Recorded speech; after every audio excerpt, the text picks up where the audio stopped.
So we were talking about entrepreneurship, man, and it amazes me, people. So it's two groups of people who really trip me out and get on my nerves. It's the first people who say they want to be an entrepreneur, but who don't know a damn thing about entrepreneurship. Not one thing. They never started nothing. They never built nothing. But then the second thing are the people who work for you, who want to tell you how it's done, or why aren't we doing this, and they ain't having to pay no bills. Let's start there, Roland, because one of the things that I believe is, if you're that good and you know this that much better than I do, you know what you're right. You should leave. You should go and do your own thing, because everybody's not ready to be an entrepreneur. An entrepreneur means, in many ways, paying other people and not yourself. It means you trying to explain to your wife or your partner or your kids why it is that you are not going to be able to buy them, live in a particular place, achieve certain things, go to the thing that they want to go to. Even if it's something as simple as a birthday party. You can't go to the birthday party tonight because you got to sit and work on your work. An entrepreneur does not have hours. They work until it's done. They work 7 days a week. They don't sleep as much as everyone else. And so if you like what you see, you should ask how much it costs, because that's the real thing. It's well, a lot of people don't recognize when they watch you. I call it the Jeopardy experience. When they watch you, it's like watching Jeopardy on television. For them, they think that they have the answers. And when you're watching Jeopardy at home, you feel like, you know what, I got that answer. You didn't have to press a buzzer. You didn't have to ask it in a question. But if you're behind got on Jeopardy and you up against professionals, you would recognize how little you actually know. When they watch you, they don't recognize that you spend hour upon hour trying to master your craft. This is not something that you just happened upon, that you just went to Texas A&M, walked out of college, somebody gave you a job at CNN, paying you a grip of money, and then you became famous. They don't understand that you were grinding your knuckles on the cement, doing things that they wouldn't even consider doing. Right. If you said to them, all right, you want to do what I do? How many years in a row are you prepared to work for free? For free. Actually, that's not the question you've asked them. How much are you prepared to pay to do what you love? And they don't want to answer that question, because that's the real question. A real entrepreneur can tell you how much it costs. Now, how much they make, how much it costs. Man, when I launched this show, and I said this, and I ain't got a problem saying it, so it don't even matter to me. TV One said my contract with TV One was up August 31st, 2018. And I'd already decided, no, I'm doing this. I'm doing this thing. I know what I'm doing. And I can't stay.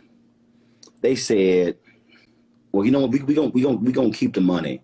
We're gonna keep the money the same as it is.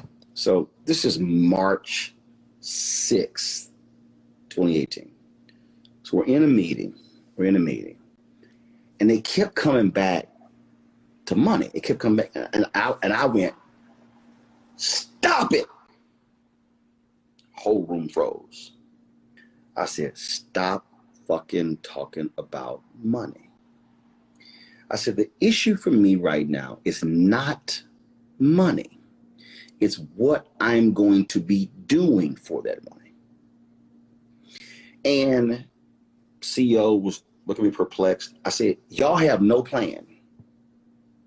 You presented me a plan. I said, but he ain't funded it. So I'm not falling for your plan and getting excited, because I said, in fact, two of the items on your plan you said we were going to do in January and February, y'all haven't done. But they don't understand. But let me just push you there, though. Because what someone might be hearing you talk about brother, is you negotiating a contract. What they don't understand is you building your business. I know young folks Well, like to call it a brand. what happened was, because see, I looked at the contract, and remember, this is March of 2018. It ends August 2018. And I'm already going, okay, so if I sign this contract, and it's a 3-year contract, and it begins anew September 1, that means, and this is exactly what I did. I said,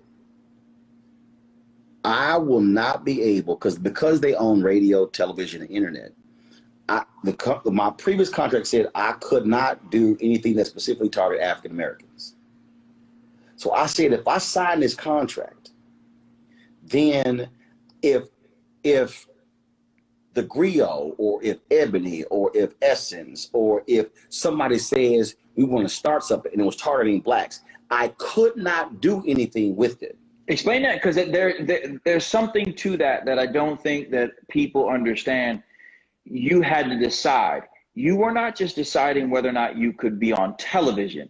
You were looking at you as Roland Martin Enterprises. This is an entrepreneur thinking. So break it down about entrepreneurial thinking. Right. So the deal is, I've always believed in multiple revenue streams. So when I was at CNN, there were white boys at CNN who were pissed because CNN was the number 3 revenue stream for me. I had 2 other revenue streams that paid me more than CNN. And they were like, they're trying to figure out why is this some bitch so radical? Because y'all don't control my check. So that's freedom right there. You got to pause there, because you don't want to come off that point too quickly. There you go. When because this is the depth of entrepreneurial thinking. In order for you to speak your truth and to be Roland S. Martin, you needed to have multiple revenue streams. And CNN, the cable news network, was not your number 1. No. And when we got the CNN job, I told my agent, we're going to go get another job that pays the same or more than CNN. Then I got the Tom Joyner job. Then we got the Tom Joyner job. I said, we're going to go get us another deal that pays more, the same or more than the Tom Joyner deal. And then we got that third one. I said, we're going to get a 4th one. So my whole deal was, so even then I had my own company. So even though, and what people don't realize is, when I was at TV One, I was not a TV One employee. TV One was actually paying my company. But how do you get there? But before because we jumped all the way up to you being on television for pay.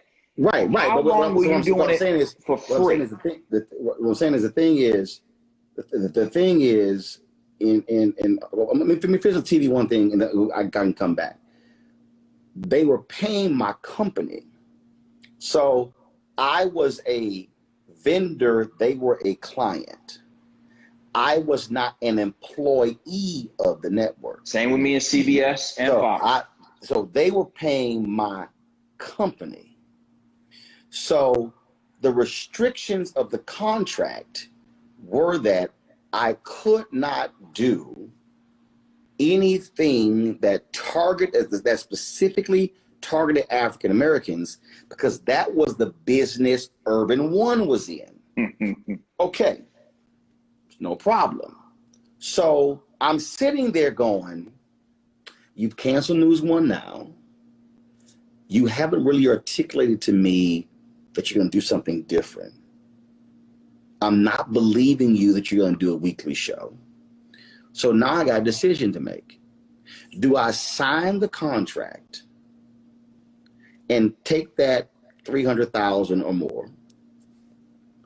It's about 300,000. Or do I say, I'm good? So my agent's like, dude, it's free money. I said, no, it's not.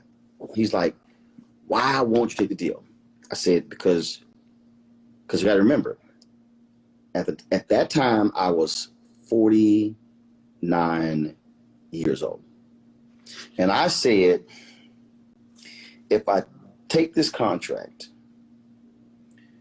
Tom Joyner retires in December of 2019. If I take this contract and they say, look, we're not going to create anything. We're just going to keep paying you. Because remember, I already had that experience. Yeah. When I had my weekend show, in my contract, they paid me for 4 TV specials. Well, it was cheaper just to go give me my money than actually produce the special. So my whole deal was I didn't want to be in a contract where I couldn't do anything else targeting African Americans because I had this contract. So I said, you can negotiate whatever you want to, I'm not going to sign it. So when we, so mind Because you got to explain the rationale there. Because I think that when people would hear you, they like, why would you want to work for them? If I had signed the deal and then they did not create anything for me to do, or if they asked me to do just some silly shit that really didn't mean anything, I'm under contract. I'm obligated to do it. And can do nothing else at all in that Black people, Americans. Period. So I could do some general interest news, but I could not. So again, if Byron Allen, he bought the Griot. If Byron Allen came to me and said, I want you to run this whole company, I would have to break my contract or get their permission, and they probably would say no, because I'm already under contract. So I'm sitting here going, 2020 election is going to be huge.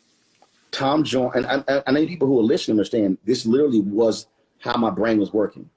I said, 2020 election is going to be huge. I look at the radio landscape and I said, and this is no shade on anybody, but I said, other than the Breakfast Club that was out there, there was nobody else who was really politically engaged with their content. So I said, this is the moment for me to create this thing that I want to create. And if I don't do it, I don't know of anybody else who is in Black media who can. So I said, I'm gonna walk away. Now, mind you, I was no longer with CNN. I left there 5 years previously. I'm walking away from $300,000. Tom Joyner, they've been making massive cuts. So the money that I signed for Tom Joyner in 2011, 2/3 of that money is gone by 2018. And they did more cuts. They cut about another third in 2019. So now I'm like, okay, what are we gonna do? In order for me to feed my family, I'm going to survive on my speeches. And whatever we generate from the show has to fund the show. And that's exactly what happened. And so to your point earlier, I'm now sitting here. So we have one sponsor, one main sponsor who gave us a check for the whole year. Without that, we couldn't launch. But Doc, we launch it and it's go time, and now we got to build. Now we working. Now we're building. Now we're trying to grow our YouTube channel. We're trying to grow our channels or whatever. And I would often tell my staff, because some folks were like, man, it'll be great if, I'm like, I said, we ain't having, it will be great conversations. Because if the money ain't there, that's a waste of conversation. But I want to go back. I want to go back, though. I want to go back. Yeah. Because there are parts of this that you are just talking through, but for people who truly want to be an entrepreneur, have to understand the calculus here. When you say $1,000 contract, you're not saying no because I have another $300,000. You're saying no because I don't want to be beholden to this and be limited by it. And if I say no to that, I could be saying no to paying my mortgage. I could be saying no to paying back my student loans. I could be saying no to healthcare. All the things that when someone sees you on television, they just presume that you already have. Like you just, because you're Roland Martin, you got to have healthcare. You're Roland Martin, you got to have regular revenue. You're famous. So since you're famous, you got to have these things. They don't recognize the calculus of a man who bets on himself and bets essentially against the house. When the house says, here's $300,000, and you say, no, actually, because that $300,000 could cost me my career. and I'm willing to bank on it. And actually, what the calculus was, I could take this 300,000, but I'm gonna be fucking frustrated. Explain that, because I don't think people understand what I'm that gonna means. be. I could take it, but if there was no News One now, so you've already canceled my daily show, okay? So if we're not going to create something else or another vehicle where my voice can be heard in this crucial moment in history, now I'm frustrated. Now, because I can't say anything. I can't do anything. I can't. So if I'm under contract with you, I'm obligated. So if I say I'm going to create this digital show targeting African Americans, contract says I can't. So let me tell you what happened. So I announced at that March 6th meeting, somebody said going to stifle his creativity. Precisely. I announced that I'm going to launch this digital show. And they go, you can't. I said, yes, I can. And they said, no, you can't, because your contract. I said, no, my contract says I can't create. My contract says I can't. Let me block somebody. My contract says I cannot do something that specifically targets African Americans. So I'm going to launch me a general interest show. They go, you can't do that. They said, because your audience is black. I said, no, I'm sorry. And I need people to understand, this is why you have to read the contract. You have to process the contract. I said, no. The contract says I can't launch anything that specifically reaches African Americans, targets African Americans. I said, but I can create a general interest news show. I can easily create a general interest news show that will reach the public. They go, you can't. I said, I'm sorry. Yesterday I was on ABC This Week. That's a general interest news show. Did you object to that? See, I understood what the limitations were. Now, I'm gonna tell you where I got that from. Do you remember when David Letterman went through his whole deal with the Late Show on NBC? Yep. Mm-hmm. There was a book called The Late Shift, and it was turned into it was an HBO movie. Michael Ovitz was David Letterman's agent. David Letterman had 18 months left on his contract. The contract said that David Letterman could not negotiate any offers with another company. He was frustrated. He was like trying to figure it all out, like what's going on. And then all of a sudden, Michael Ovitz says, let's reverse the process. He said, they will pitch to us. We won't solicit offers. They will pitch to us. And when I read that, Steve, I said, oh shit. From that point on, I looked at contracts differently. Most people look at a contract and says, what I can't do. I looked at what I can do. Well, let me tell you something that you said to me when we were both at CNN. So what folks don't know is that Roland and I, one of the things that they would do at CNN is either we would have to be against each other if they put us on, or they wouldn't put us both on. That couldn't happen. But they didn't realize that we were developing a friendship behind the scenes. And I'm an educator. That's what I really do. And so I wasn't as enamored with the whole CNN experience as maybe one might think. I didn't watch the network before I got on it. And so I didn't know what I was missing if I didn't get there. And so one day I said to Roland, man, I'm not having fun here at all. This is not for me. And he said, before you leave, like before you dip, keep in mind that you have to use them as they are using you.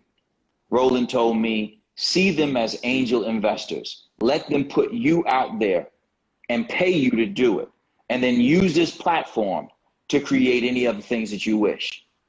So sage advice and an important conversation, because what too often happens is when Black people get access to something, they tend to think that the only way they keep that access is to deny the access to people coming behind them. So it would have been the case where Roland's the Black guy who works at CNN. They hire the Black guy to come, the new Black guy to come. He thinks that he has to control his piece of the pie, and therefore should not tell me the ins and outs, should not pull me aside and say, hey, bro, you know, if you're going to be on screen, you're going to need a pocket square. You can't just come up here in a blazer with no pocket square. Come up to my office. I got a pocket square for you.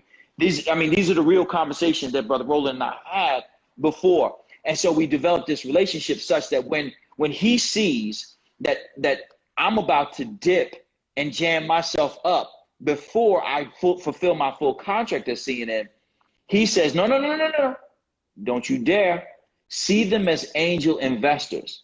And in so doing, it was from there that TV One came on. It was from there that Fox came on. It was from there that it was from there that OWN came on. And he was dead right. But the most important thing for me was that I got to open more schools. See, because my end game was not to get more television. It was to gain more access to education, to get more access to schools. So what I think is an important part of this is when you do find yourself at an organization, whether it's a TV corporation or it's a business or it's a school, and somebody brings another brother or sister on, it's your Black obligation to pull them aside and say, hold on a second, partner, let me just talk to you. And if you're the person being pulled aside, shut your mouth and listen. I could have said to Roland, man, you've been here for a while. You just walk around bitter. You just mad because you, no. He pulled me aside. He said, look, see them as an angel investor and use them because they damn sure are going to use you. Right. Damn and sure. That's what people have to understand in terms of how do you see the board? How do you see that there's a great scene, and y'all, if anybody out there, if you've seen the movie Who's Searching for Bobby Fischer, there's this phenomenal scene where Ben Kingsley is the chess teacher of the young man. I forgot his name. So in this scene, y'all go to YouTube right now, y'all can see it. In this scene, so Ben Kingsley says, I need you to see the board. He said, I need you to see the move. And the young kid goes, I don't know what you're talking about. I can't see it. And he kept saying, I don't know what you're talking about. He goes, let me make it easier for you. He knocks all the pieces on the floor. He said, now see the board. And the kid's looking over here at the pieces on the floor, like, ain't no pieces on the chessboard. But he was trying to get him to visualize all of the moves with no pieces even being there. And so, for me, the moment I knew, the people don't understand, I knew TV One, I knew the show was going to get canceled. I kept saying to people, if y'all keep increasing this, I kept telling the staff, y'all keep increasing this budget, you're putting yourself in the danger zone to get canceled. So me and my digital guy, Keenan, we began working on the channel, getting stuff going. And so what people don't realize is I found out they were considering canceling the show. I sent them a proposal, and I want people to listen to me, how you have to see the chessboard. The TV contracts, the cable contracts that we had at TV, they said that if TV One produced a show, TV One could not stream it online because the cable affiliates only want you to pay for cable to see the show. I knew we were limited because very few people watching us on linear television. I knew there was an audience online. So I said, I just, and again, this is where, again, seeing the pieces, no chessboard. I'm at home and I'm sitting there going, how can you do it, but get around the contract? How can you? And then I went, Dish Nation. So I go to my computer and I pull up Dish Nation and I said, Dish Nation's online. Then I go, wait a minute. Dish Nation is a syndicated show, but they're also online. So what happened was, Steve, I then went, I sent them an email. I said, let me ask y'all a question. How are we able to air Dish Nation and they're also able to stream online? The general manager or the legal person told me, oh, well, because they are a syndicated show that we license, that provision of the cable contract doesn't apply to them. But you're nailing something that's really important. I'm gonna pause you here. One of the things that you keep doing instinctively, but most people don't understand, and this is why they struggle to actually become an entrepreneur, is you were being nimble. You were trying to learn the rules of the game so you could win the game. You were trying to clear the board so you could see the next move. It wasn't about getting a job at TV One or getting a job at CNN. You were saying, how can I build a platform upon which I can stand and cannot be removed by a boss? That's an entrepreneur. Right. And so what happened was, when they told me that, I said, well, wait a minute, you know what? We can create a win-win proposition. So I submitted to TV One a proposal. I said, let's do this. I will own the show. You're paying right now $5 million for the show. I will own the show and I will license the show to you for $3 million. Now, you can handle the back end stuff and we can drive digital sales because now we can now stream the show. Got no response. So I send email like, yo, what's up? What's up? What's up? So when Alfred Liggins called me to do this meeting, I'm thinking. Who's Alfred Liggins? I don't know that everybody knows. The CEO of Urban One, which owns TV One. I'm thinking, because the email was, let's discuss my proposal. We have the meeting. I got word the day before that he was going to cut the show from a 5-day-a-week show to a weekly show. I go into the meeting. He tells me show's getting canceled outright. No daily, no weekly. Never addressed my proposal.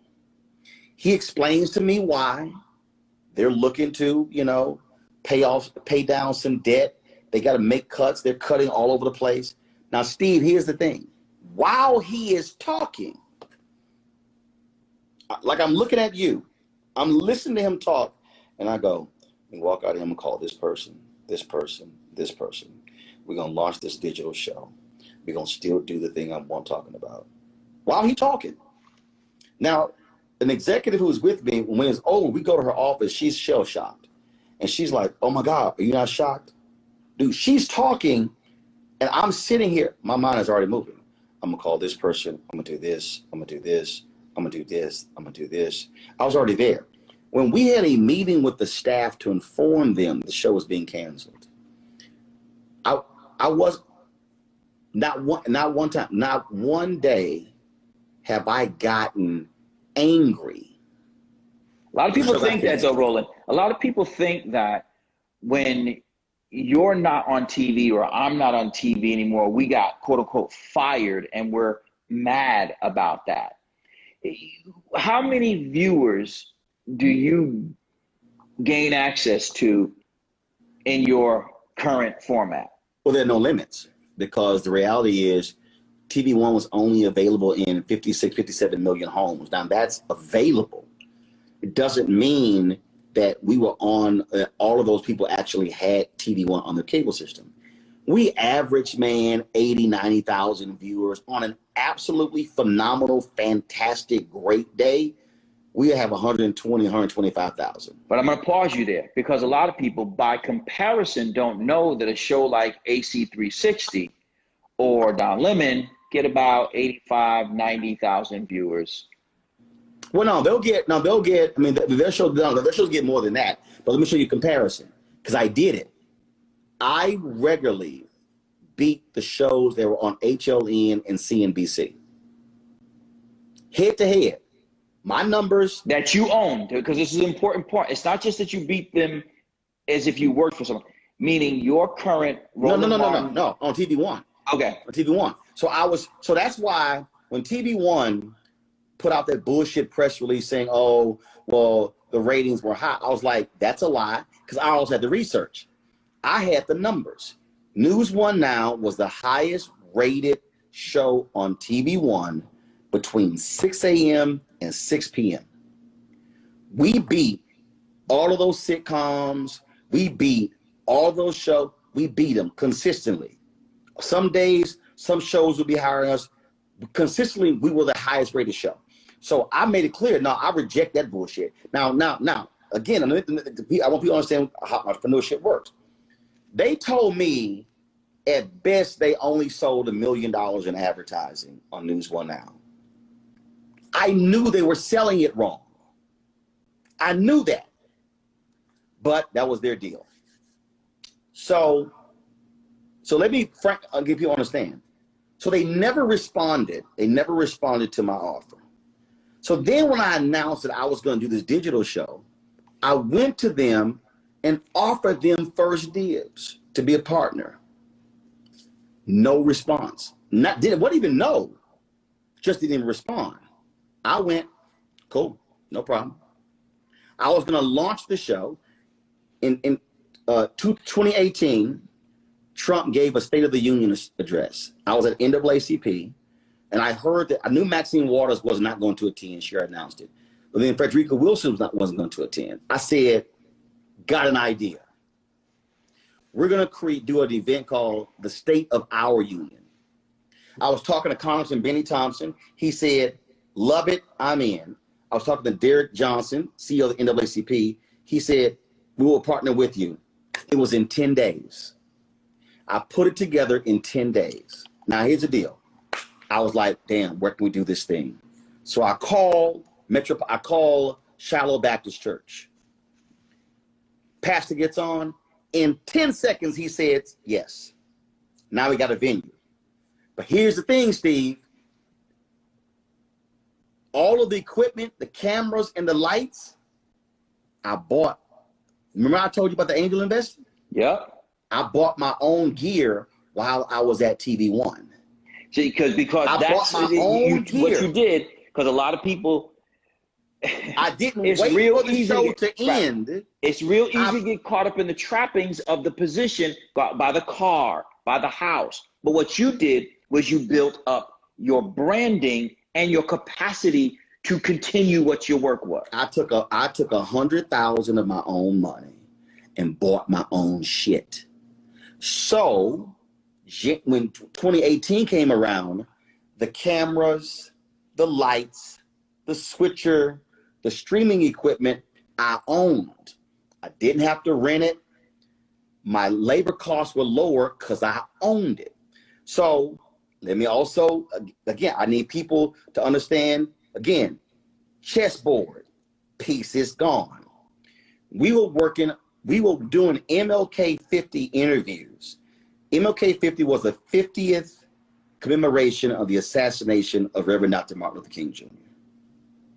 We started working on those pieces in late 2017. Show gets canceled. So here I am in January. Yo, what's our April 4th plan? Nobody responded. Every week, what's our April 4th plan? So shit, Steve, we get to February. bruh, it's only 2 months, February, March. So I'm like, yo, what we doing? So I then go, fuck it. I got to do these interviews myself. I take $30,000 of my own money. Now you're 130,000. They're just going to do the math. Right. So 130,000, because people, when we think about becoming an entrepreneur, we want to know how much we're going to make. But the reason Roland and I are having this conversation is because we just talking like two brothers plotting and scheming what our next move is. And we say, you know what? We should take this conversation and save some people's lives, save some Black people's lives in particular, and stop some of y'all who maybe, you know what? Entrepreneurialism is not for you. Be comfortable working for somebody, because that's not a bad thing, because somebody got to work for somebody. Right. And so like what you're hearing, for me. Yeah. And so you hear Roland say, in a very short amount of time, he took $130,000 cash that he didn't use to go buy a fat car, that he didn't go buy a fat crib and go on 6 vacations. He pushed the money right back into himself. And then you end up where? So I go, yo, we got to do this thing. We got to do this thing. So I go to Memphis. We interview Bill Lucy. We go to Atlanta. We interview the both King children. I fly out to Stanford. I interview Claiborne Carson. And who paid to fly you out there? No, I did. I'm paying for all this. So that $30,000, I'm paying for all this. I'm paying for the photographer to come out. I fly to San Francisco. I fly Dorothy Cotton. I fly to Ithaca, New. I had a speech in Buffalo. Ithaca, New York was like an hour drive away. So I'm like, perfect. Track her down. She says yes. I fly the photographer, the videographer in, but I'm paying for his travel, his per diem, all this sort of stuff. So we get to this March 6th meeting. So it's a month out. And I'm like, yo, what we going to do about MLK 50? TV1, they ain't put nothing on the air. I'm like, y'all going to look foolish. The 50th anniversary of King's assassination, you ain't got nothing. And so then they come back, was like, okay, fine. You know, Alfred's agreed to spend $25,000 on the live stream. Now, mind you, I'm still under contract. My contract runs out in August. This is March. So under contract, you want to make sure you show the parallels. Your under contract means where you currently work for. I'm getting paid from them. But you're doing your own creation of your own MLK 50. Well, I'm doing the interviews, because if I waited on them, the interviews never would happen. So here's what happened. So when they come back to me, I go, all right, we'll do this deal, but I got to co-own the content. Now, why could I say that? Because TV1 didn't own their own shit. They didn't have a streaming equipment. They didn't have their own cameras. They didn't have a switcher, because all their other shows were produced externally. So my whole deal is, if y'all want to use my shit, we got to co-own the content. Because people see you on television. Well, they see you on television. They see you on the internet. And they see you as the man doing the interviews. What they do not understand is the mind behind the business that creates the platform. The business of the business. So take me through, why not take that deal for $300,000 just as it was, and just hope that TV1 or some other network just takes care of you? Because they had $300,000 on the table, and I was focused on 3 or 30 million. What I said, and people didn't understand, I literally said this. I said, I am 49 years old. If I don't do this now, I never will. Whoa, we're going to go there. Because there are a lot of people who think that they're too old to start a business. Hell no. They think that it's too late for them to do it. You were 49 years old. Yeah. And I literally and you walked away from almost $500,000 in guaranteed money. Oh, and mind you, they had no plan. That was easy money. Like the last 8 months of my TV1 contract, that was easy money. I got that check direct deposit every month and basically did nothing. So same with me for CNN. Same with me. When they got tired of me putting my black ass on TV, they were like, we just keep cutting a check for them. There you go. So I said,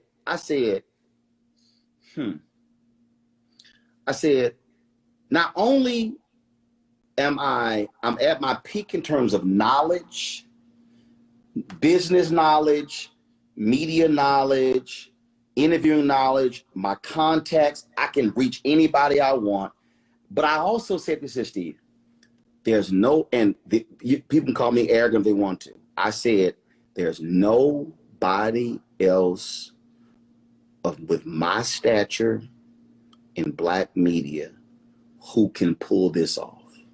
And I said, this is bigger than this. So just own it. It's bigger than what it's bigger than just starting a TV show. Right. So it wasn't. So I said, I have to create this entity that is going to speak to the interest of black people, that is going to be a vehicle and a voice. And I don't know anybody else who has the guts, the relationships, the knowledge, and the expertise to pull it off. And the drive. Right. Because it's not just because you could know all those people. And a lot of people, look, the reason why people are famous is because a lot of people know them. So a lot of people a lot of people know them. That makes them famous. But what separates you is that your black ass will get in a car, a train, a boat, of whatever it is to do what you have to do to be in places that other people would not even consider. And let's be clear, you're not some entertainment reporter. You're talking about hard news for the black community, a content area. And something that people said won't work. That's what I'm saying. Let me go back. That's what I was going to say. Go back. TV One basically said, this didn't work, black folks don't. And I said, you're wrong. TV One, black-owned network, said that black people don't want to watch news every day. And the place where, and Kathy Hughes created the slogan where information is power. So I said, you're wrong, you're wrong, you're wrong, you're wrong, you're wrong, advertisers, you're wrong, and I'm about to prove it. Stay there, because there are so many people watching right now who are thinking that their boss is wrong. They're thinking that the person who they tried to start a business with is wrong, to start a school with is wrong. If they think that person is wrong, what should they do?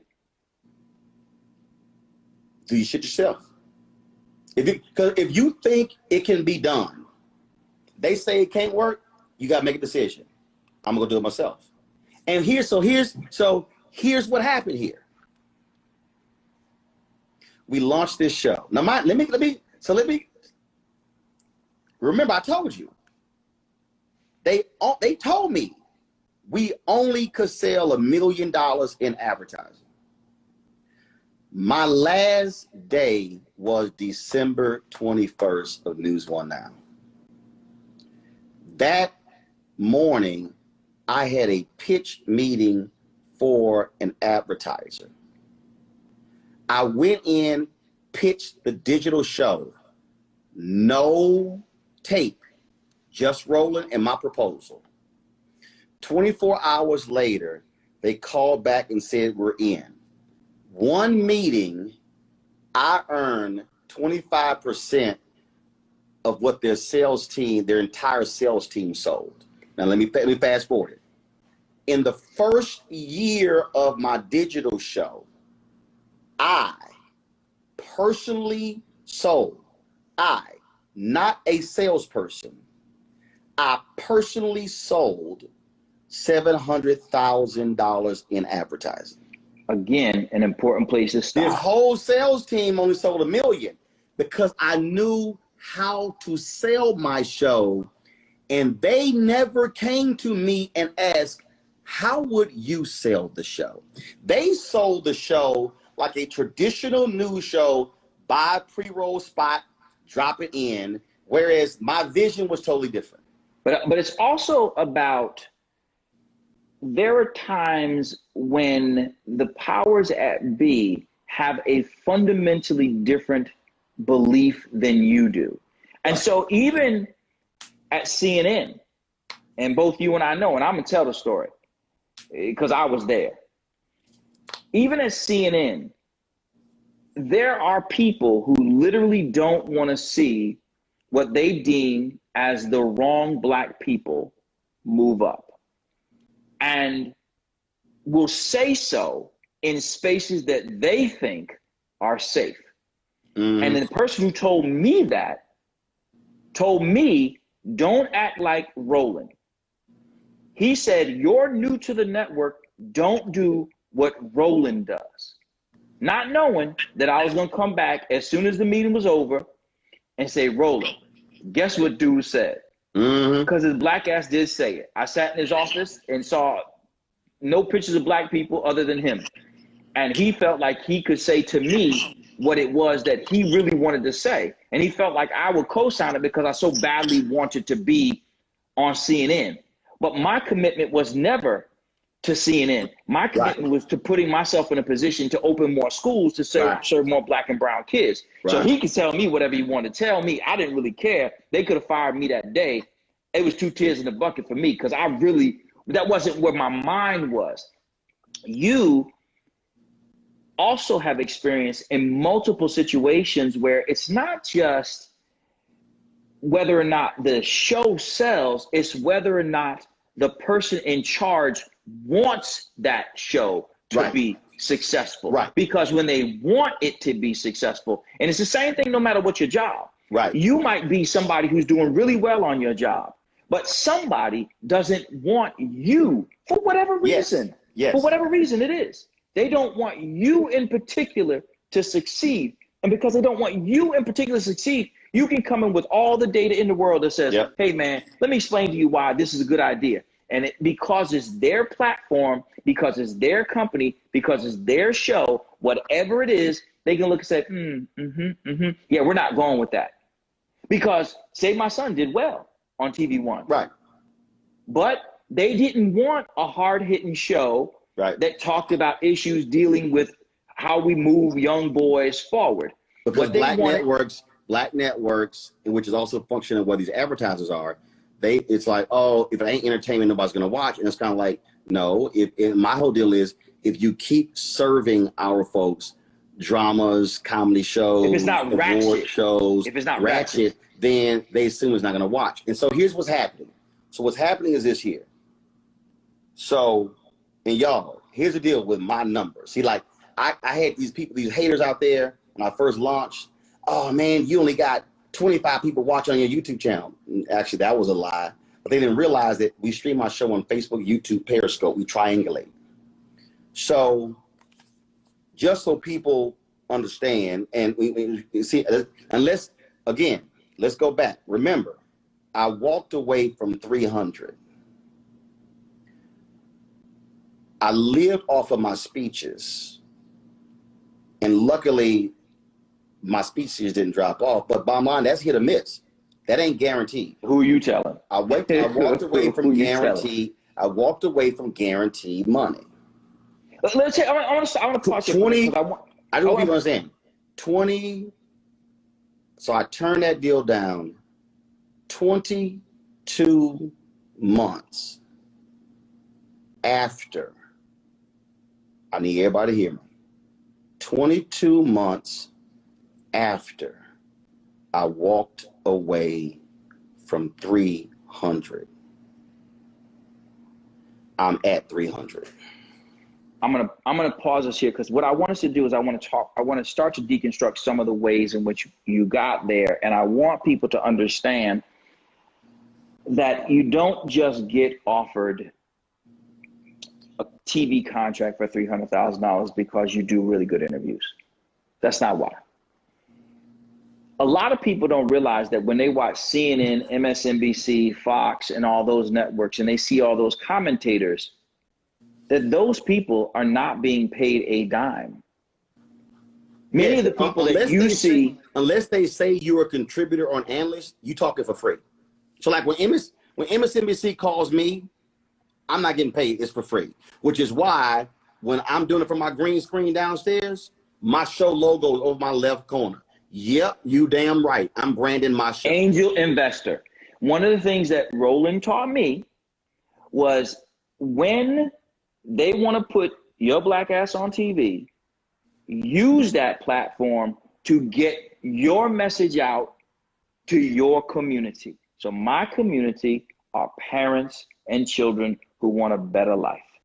I have no designs on becoming anything other than the best educator I could possibly be. Right. And that people keep putting me on television is not an indication of my efforts. I do not have a TV agent. I don't have a headshot. I don't have any of that stuff. That they call me is because they see me doing my real job. But the point is, whatever, that's TV. There are other people who have angel investors. There's somebody who at your job puts you in a position where you can be seen doing what it is that you love to do. But you're going to have to likely pay to do it. So let me go. See, I love it when stupid people hop on these feeds, and most folks say, you know, hey man, don't even worry about it. But and I had this already pulled up. So this is for that dumbass fool PM 3 AM. Cause see, he's a perfect example of the white folks who say black folks don't want to listen to black news. So let me just go ahead right now and just embarrass the hell out of PM 3 AM because I was going to explain this anyway. So I'm about to give you the video views of my show from January to July of this year. This was your dumbass PM 3 AM. Facebook video views January 5.1 million, February 4.8, March 7.6, April 8.3, May 8.6 million, June 9.2 million, July, as of July to July 17th, 7.6 million. We probably going to end up with 10 million in July. Let me go to YouTube. January, 5.1 million video views. February, 4.8. March, 7.6. April, 6.3. May, 14.5 million. June, 17.3 million. And through the first 17 days of July, 10.2 million. Now, Periscope, 271,000 in January, 477,000 in February, 679,000 in March, 484,000 in April, 248,000 in May, 594 in June, 399 in July. Why is that? Because we move people away from Periscope to YouTube. I'm going to give the minutes viewed. This for that dumbass PM 3 AM. Facebook, minutes viewed this year alone, 85.4 million. YouTube, 478.9 million. Periscope, 1.3 million. Podcasts, 417,580 plays. Not only that, on June 4th, we hit 500,000 YouTube subscribers. Right now, because with the YouTube Studio app, you can check. Right now, July 30th, we have 594,763 subscribers. Oh, you want to talk about revenue? We actually were doing an average. We have tripled the money we made between January and April. We have tripled the revenue in May, tripled it in June, which was higher than May, tripled it in July, which was higher than June. Doing a show targeting black people and black news. We are proving, and so now take it even further.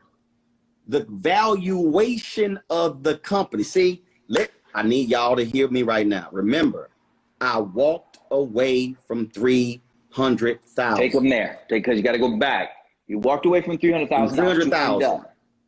The valuation of my company today is 7.5 million.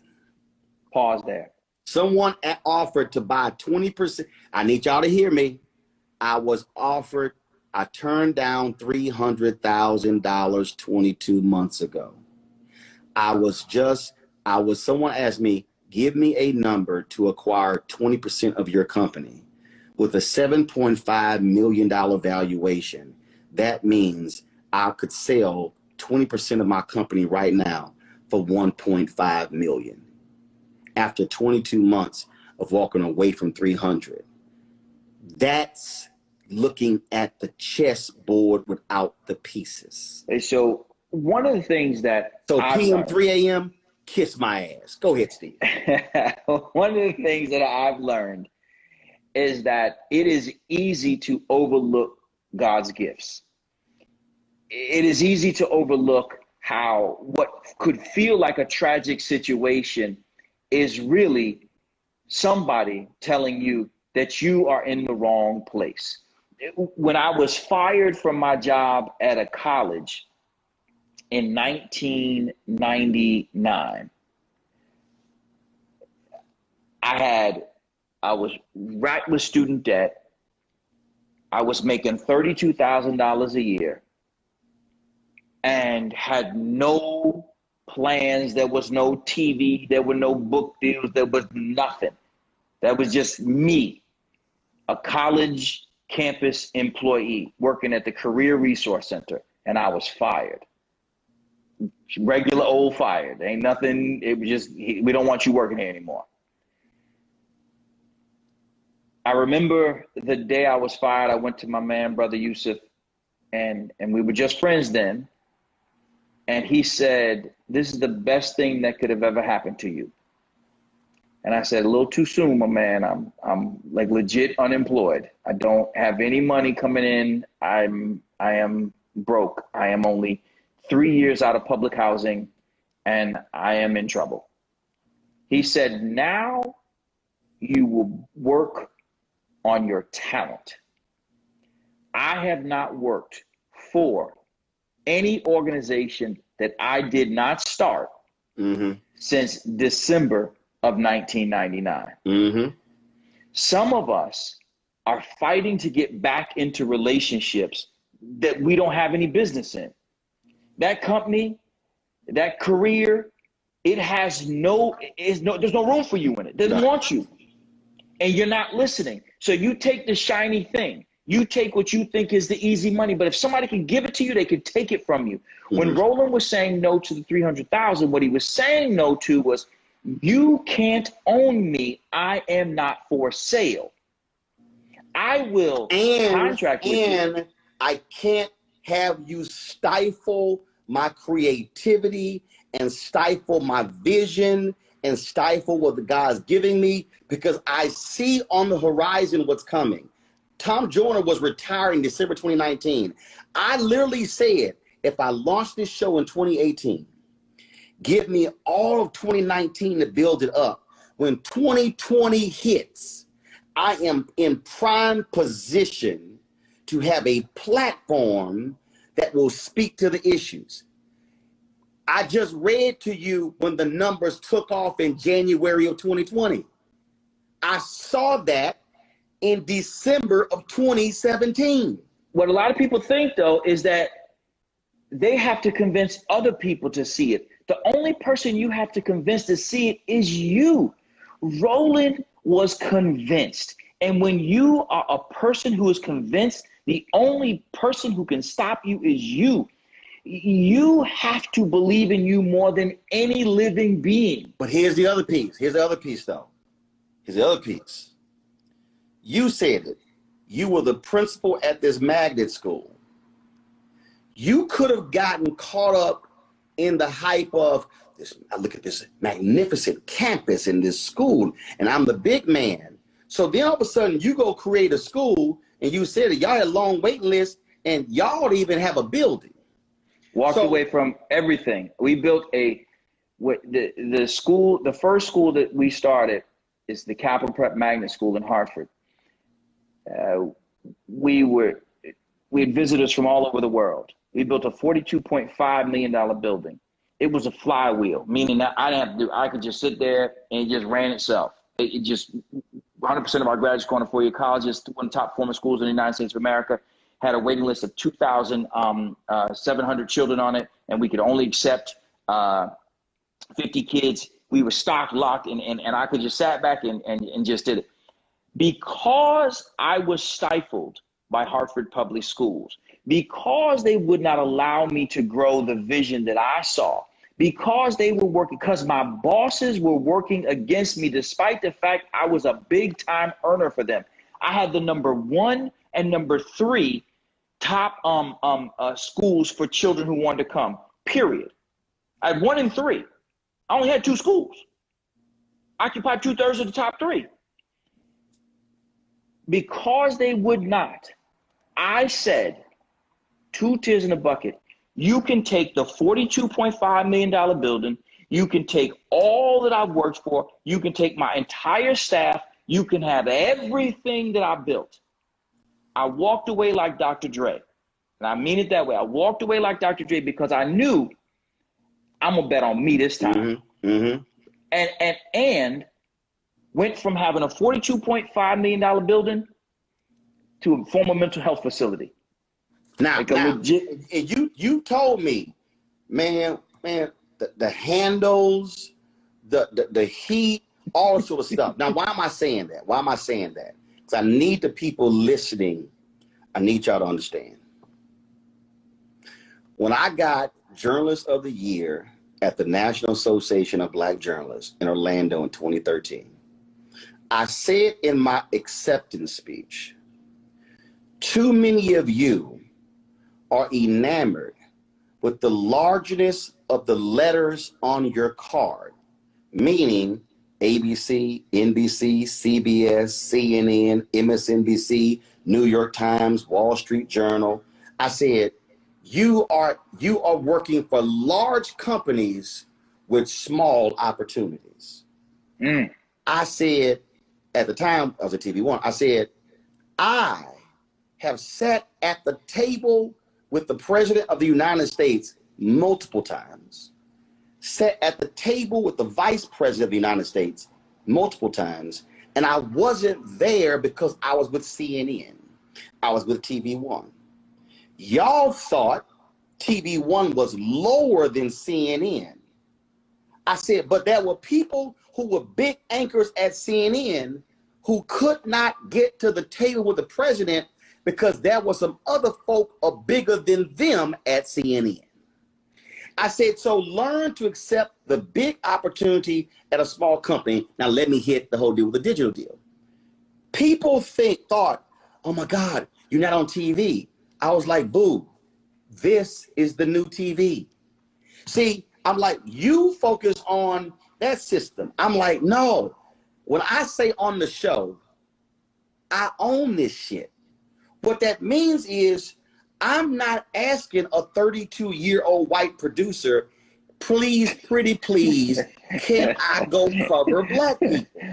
Roland goes. That's a real thing, but people don't know that. People don't realize that when you watch CNN, MSNBC, Fox, what you are seeing are the opinions of mainly 25 to 32-year-old white kids saying to people like Roland and me what a story is or isn't, and us having to negotiate with someone who's neither an expert or a person who we should be listening to telling us what a story is, and in many cases, if you let them, telling you what to say. I'm gonna give y'all an example.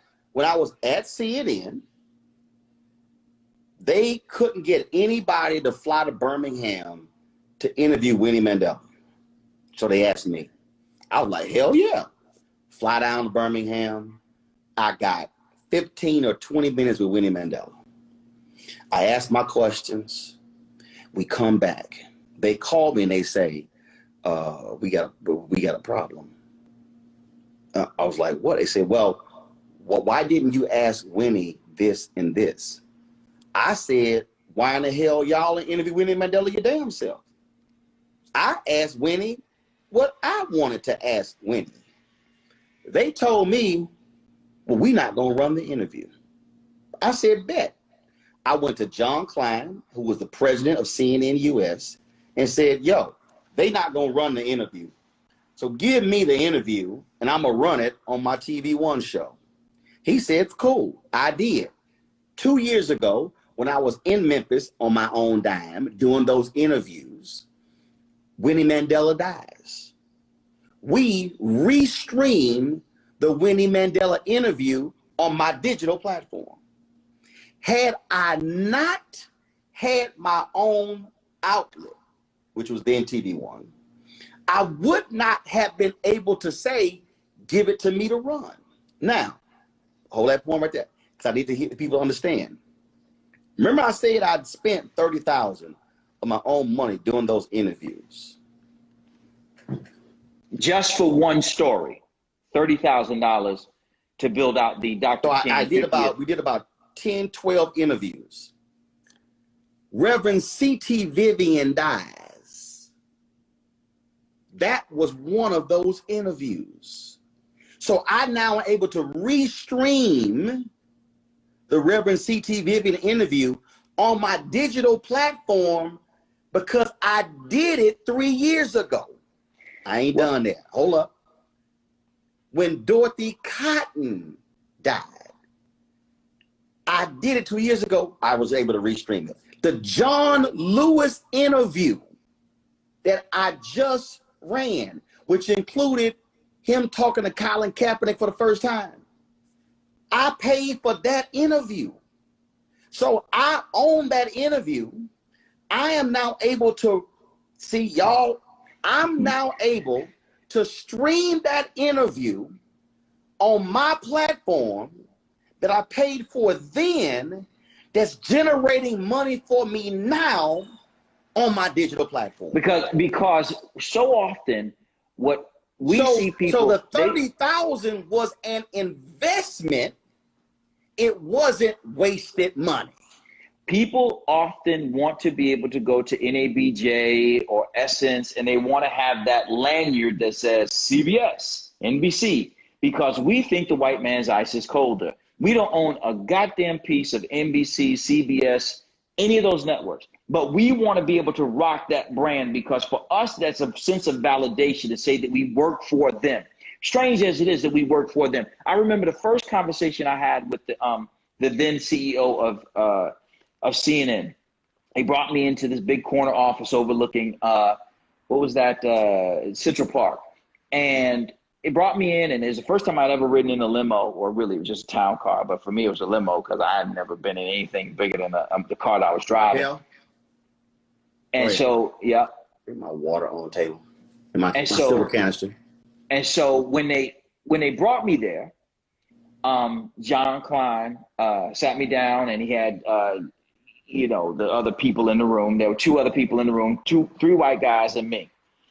And I don't have an agent. I didn't have any idea of what it was that was going on. And, I had done this little thing called Black in America 2, and it was selling out, and the advertisers were all over it. And they saw that they could potentially bring me in, and I was, a principal in Connecticut. So Klein says to me, everybody was really nice, and he says, we'd like to make you our education contributor. I said, that's pretty cool, thanks. Like, I don't know what that means. And he says, well, you would be on our air at least twice a week, and you would cover education stories. And the last person who did that was William Bennett, who was the Secretary of Education for the United States of America. And so you would take his job. Okay, it seems pretty cool too. Thanks so much. And he told me how much I would make, which was like, at the time, it was probably like $500 a hit, something like that, whatever it was. A hit is every time you go on. And so I said, okay. He said, so it's a deal? I said, no. No. And he laughed. I said, that's substitute teacher money, homie. And he laughed. And he said, he laughed, and they all laughed. All three of the guys laughed. And I said, and I didn't. And I said, but thank you. Like, do I get, like, is the car going to take me home too? because I didn't know how I was going to get home. Right. Because my country ass didn't know. Like, I didn't know. Like, I felt like if I disagreed with them, they wouldn't give me a ride home. Then, no, it'll take you home. And to his credit, John Klein, who was the CEO, said, it's a good thing that you don't know who you are. I mean, that you know who you are. Because if you didn't, there would be somebody to tell you. The next time I talked to them, they gave me $100,000. Right. And let me tell you what I did. And this is where I want us to understand. I know the ebb and flow of the work that I do in terms of speaking and things like that. So what I did was, when I got a book deal, when I got a TV deal, anytime I got money that was above and beyond my job, I saved it and I paid off my home. Right. Now see what you just said right there. Well, folk don't understand. And I said it on the air, so I ain't had a problem with it. When my appendix ruptured in 2000, covering the Democratic National Convention, I was a freelancer, didn't have health insurance, almost had $100,000 in expenses.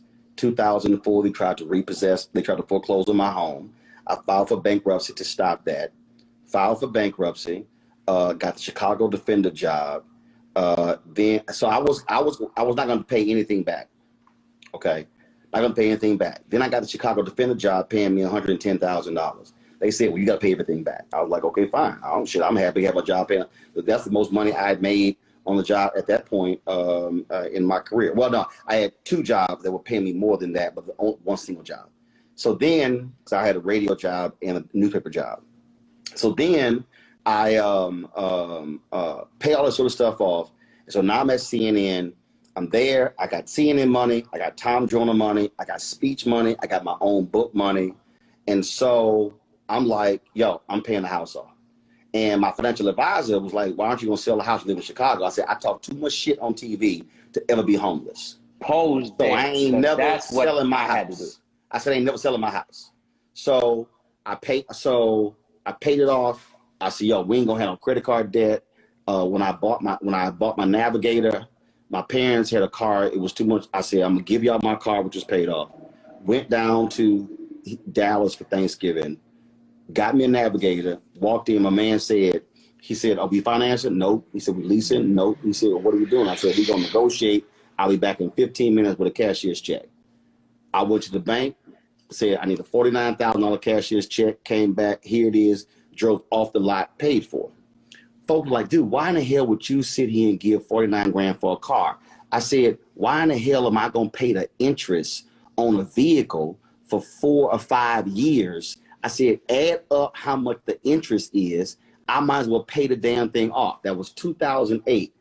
That Navigator is still sitting in my driveway, 154,000 miles. Praise the Lord, have not had any significant mechanical issues whatsoever. And I've been driving a paid off car for 12 years. But and people, this happens so often. Paid the house off. So paid the house off. I got no debt. Guess what? My parents, when they retired, they were in a small apartment. So they would move to a small apartment. I was like, shit, it's gonna get smaller than this. They were in Houston, so y'all can move to Dallas, live in my house rent free. So my parents and my sister and her daughter are living in my home. So there's 3 generations living in my home in a house that's paid for. Let me, folks, follow me.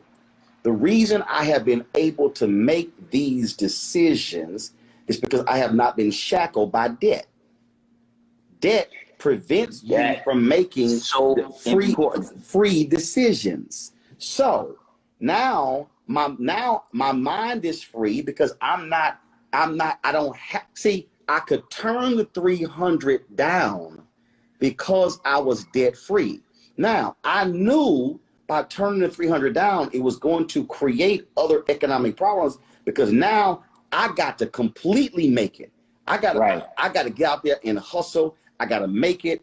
I got to sit here and build it. But the thing that people not understanding is that, again, what I saw was I can build this show, how we can ramp it up. YouTube's model is if you hit X number of views, then the CPM is this. And so versus me having to go out trying to chase advertising, I can try to hit that number. But let me go back to that 30,000. See, I need people to understand. by me interviewing all of these lieutenants of Dr. King, I now have content that I can run on MLK Day, Black History Month. Let me tell you what happened this year. Or make into a movie. Precisely, or documentary, whatever. Let me tell you what happened this year. Because here's the deal. I own the content. April 3rd this year, April 3rd, I was like, damn, tomorrow is the anniversary of Dr. King's assassination. I said, we gonna do a show called April 4th, 1968. For 12 hours, this would have worked. For 12 hours on April 4th, I sat at my computer and I pulled all of these, I edited all these clips of all of these people saying or describing where they were and what happened on April 4th, 1968. We put that thing together for a special that we streamed on my platform. So I have taken all of that content. Now remember, I told you, I did a co-ownership deal of content with TV1 for MLK 50. So when John Lewis died, that was called a thing called an evening of storytelling that featured John Lewis and James Lawson. So not only did I stream my Lewis interview, we also streamed that conversation and other conversations. Those streams generate views, which generate revenue for the digital platform. So that $30,000 investment that I made in 2018, while still an employee while still working for TV1, right? That $30,000, I've already made that money back with the streams that we've run, and now I can run that stuff in the future. In fact, I got a phone call from somebody. Some company is doing a documentary on Botham Jean. I had a speech in Fort Worth, Texas. Ben Crump told me about this news conference. I hired me a photographer to go shoot it. I think it cost me $500. I got a phone call from a company in England who's doing a documentary on Botham Jean, and I'm going to license them the video from the church rally, because the only other folk who were there shooting were local TV stations. We're gonna take it. What we're gonna do? We're gonna go because I don't want people to miss how you end up here, because it's so important that people understand that there are power moves that were made to make this all possible. And what I mean by that is we began to talk about this. So many Black people make their way into the middle class, they're newly minted Black middle class, and they feel like they have to look like they've been there forever. And for so many, it's got to be the biggest house, the biggest car, the nicest gear, the best purses, going out to the casino or the whatever the thing is. And that means nothing to me. Right, precisely. But what a lot of people do not understand is that when they're making those decisions, they are in fact jeopardizing their freedom. Yes. Because the more money that you owe people, the less capacity you have to be a free Black woman or a free Black man. Yeah. So what you have to do when you are not a free person of color is you have to work for somebody who does not value you, which means you got to put up with a whole bunch of BS that you do not want to, so that you can pay that, so that you can pay for that Mercedes that you really shouldn't have gotten because there was a Kia that had a better warranty. And for me, I'm not a car person, so I don't give a shit. I drove my, y'all gonna trip. I drove my Navigator for 2 years and never washed it, because I didn't give a shit what the outside looked like. It ran. I literally did not care. I was like, one of my workers like, dog, why your car always dirty? I said, I don't give a shit about, I said, I'm not washing this damn car every week. I said, man, that shit don't even cross my mind. I get my car detailed once a year. That's $200. Man, I'm like, see, but all those things though, Roland, it doesn't even register with me. It's irrelevant to me. but a lot of people don't realize, and this is so important, how they are undercutting their own entrepreneurial dreams. Yes. Because of the way in which they're pissing away money on silly shit, silly things that you just, at the end of the day, I'll give you a really quick, for instance, somebody says that they want to go out with their cousins, friends, or whatever on a weekend that they had not anticipated. So they want to stay overnight. So it's $200 and something for a hotel room. They spend, on food and drinks, another $200-300. And then they do 2 nights of that. By the end of that weekend, they're $1,000 in the hole, and you didn't plan to spend $1,000, you big dummy. Do you realize that the first vacation, and I want to make sure I make this point, the first vacation that I took in my life that was not work related was 2 years ago when I went with my family to Europe. This is the first time that there was not work included. So if you've seen me somewhere that was warm, I was working. Mm-hmm. If you saw me somewhere like Disney, or if you saw me somewhere, I was working. Somebody paid for me to be there. Yeah. And I brought my family, but I was working. So in most cases, what people do not understand is that one of the reasons why I can say whatever the hell I want is because this whole entire house is mine. Yeah. And let me give you a little something. And I got a house behind it that I bought for my mother. Well, I bought it for her, but eventually I don't think it's good for her and I live together again. So it was one of those hood dreams, but now it's just a house behind us. But it's still there if she wanted to come. Right. The point is that these 2 houses, the right here, this is me. Yep. That ocean that I get to look at. In fact, let me tell you a really quick story. When we moved in, we're the only Black people in our neighborhood, and not intended to be that way, but we bought a house we wanted to buy. When we were moving in, there were people watching us move in, and I didn't realize in white neighborhoods it was such an interesting thing to see somebody move in. And since we had Black movers moving us in, they didn't know who was moving in. You know what I mean? So at the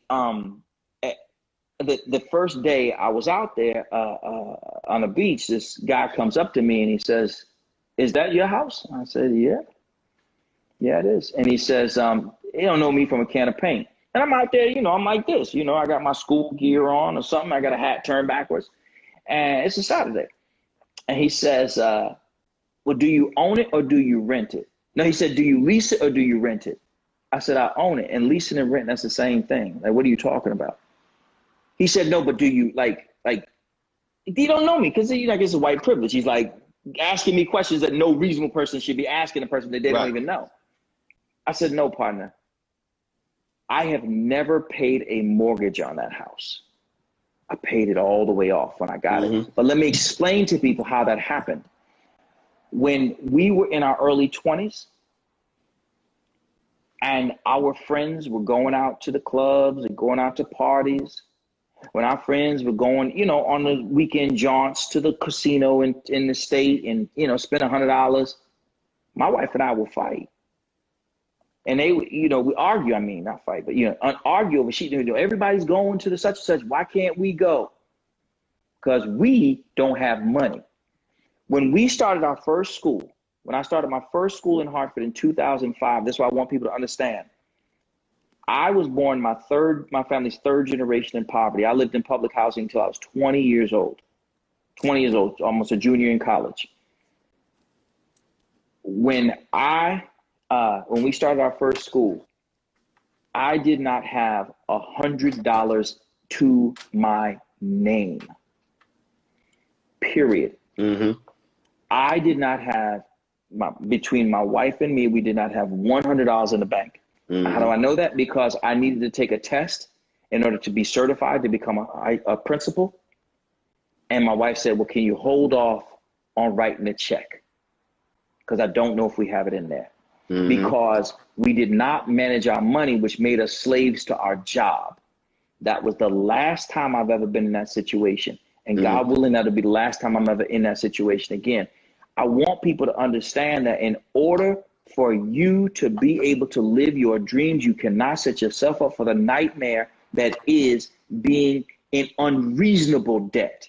Once things started to go a little bit better, we paid a little bit more towards the principal so that we would pay 2 payments instead of doing other things that other people would do. Instead of going out to dinner, I learned to cook. I can cook pretty damn well. Matter of fact, I like my food now better than anybody's food I eat. So it saves me money, right? And in so many other ways, saves our family the time that we get to spend together. I want people to understand. I said that I met a brother who's a state legislator, and I said to him, on the day that you start spending that state legislative check to manage your income, you become a slave to the system and you can never become a leader. Mm-hmm. Because you need that. Right. Because we think we got to go back to the hood and show the hood that we came up. We got to show that we don't live like that. But when you go to visit, I have had the opportunity to meet some of the wealthiest people alive. Mm-hmm. Alive. And the true wealthy ones, I mean, they got fat houses, don't get me wrong. Islands in some cases. But when you look at their person, they ain't flossing. No. See, the thing is, when I mentioned earlier about the validation deal, first I mentioned the car. Like for me, I ain't never been a car person. Like, okay, I see that's a nice car, but I ain't like freaking out like, oh my God, I gotta have that.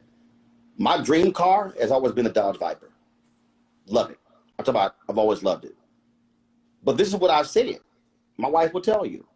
I've said, Dodge Viper is going to be $100,000. I could have gotten a Dodge Viper 6 or 7 times in the past 12 years. I could have easily. I said, the only way I get a Dodge Viper is if I make $1.5 million for 3 consecutive years. Again, I ain't tripping on it. I'm not. So, and if I never get a Dodge Viper, I'm good. But in terms of dream car, that's my dream car. But when I'm talking about validation, there were people. So again, y'all, I ain't got a problem. Just so y'all understand, being real about shit. When I left CNN, I was a $283,000 a year contributor. I knew there were people at CNN who were pissed that I was making that much money. I didn't care. There were people who come to me and they like, yo, man, I wish you go to MSNBC, I wish you go to CNN. I'm like, why? I know that there are anchors at those networks making less than I'm making right now on my digital show. I know that. So, yep. So you want me to go somewhere to make less than I'm making now because it's validation. It's MSNBC, CNN. I had a publisher. I had a book publisher. 2009 when I was at CNN, called me up. They wanted to meet with me. And Steve, they were like, okay, like all these ideas. So I kicked out several different ideas. And they were like, no. I said, hold up. Let me help y'all out. I've already published 2 books. I don't need y'all's approval. Same thing with my deal. Y'all call me. Same thing with my deal. I said, I will publish any one of these books myself. I'm good. I just want y'all to know. And then I said, then what really messed them up, Steve, in the meeting, bro, I said, allow me to take my talent hat off. And I literally said, let me take my talent hat off.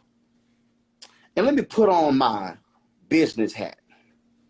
I said, I printed 5,000 copies of a book. I said, the per unit cost of that book was $1.90. I sold my book for $12.99. I said, if I factored in the marketing cost and the PR cost, which actually is zero because I control all of that, I said, that means that I was making a $9 profit off every single book I sold. Let me ask you, would I get that much from you? Same thing with me. Bro, I sat down. I hit them with the paperweight of the book. I hit them with the design. I said, y'all don't understand. I own my own ISBN numbers. I don't need nothing. I don't even need your editors. I said, I got my own designer.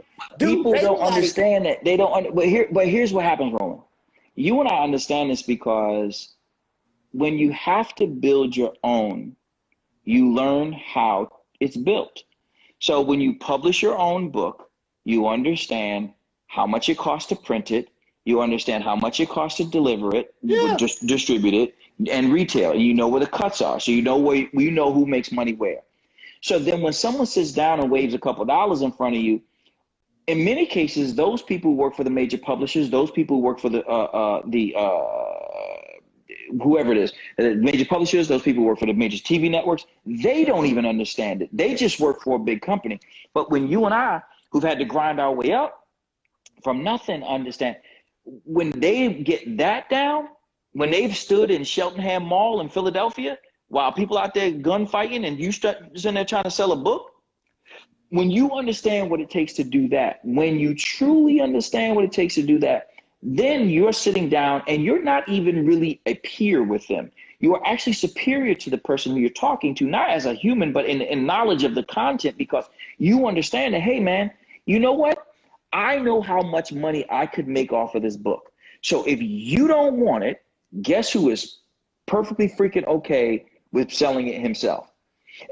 And the same is true with TV. When I did my TV show on Fox through CBS daytime, I sat with they said, we want to handle all of your marketing and promotion. I said, well, I got a team. I got a couple people that I'm already working with. And they said, no. We're CBS daytime. We will take care of this. This is what we do. Okay, well, but I have somebody, I'd like to work with. No. Whatever. I kept whatever I had. So we sat down for a meeting, and my man, Yusuf, said he was apoplectic over the work that they hadn't done in terms of marketing the show. Because what people don't understand is just because you're on a major network, it doesn't mean they're going to treat you like a major talent. This is what Roland's trying to tell y'all. What he's saying is, when it's his product and it's something that he believes in, then he's going to put everything behind it. But you are toilet paper on most of these networks. Let me tell you what I mean by toilet paper in a second.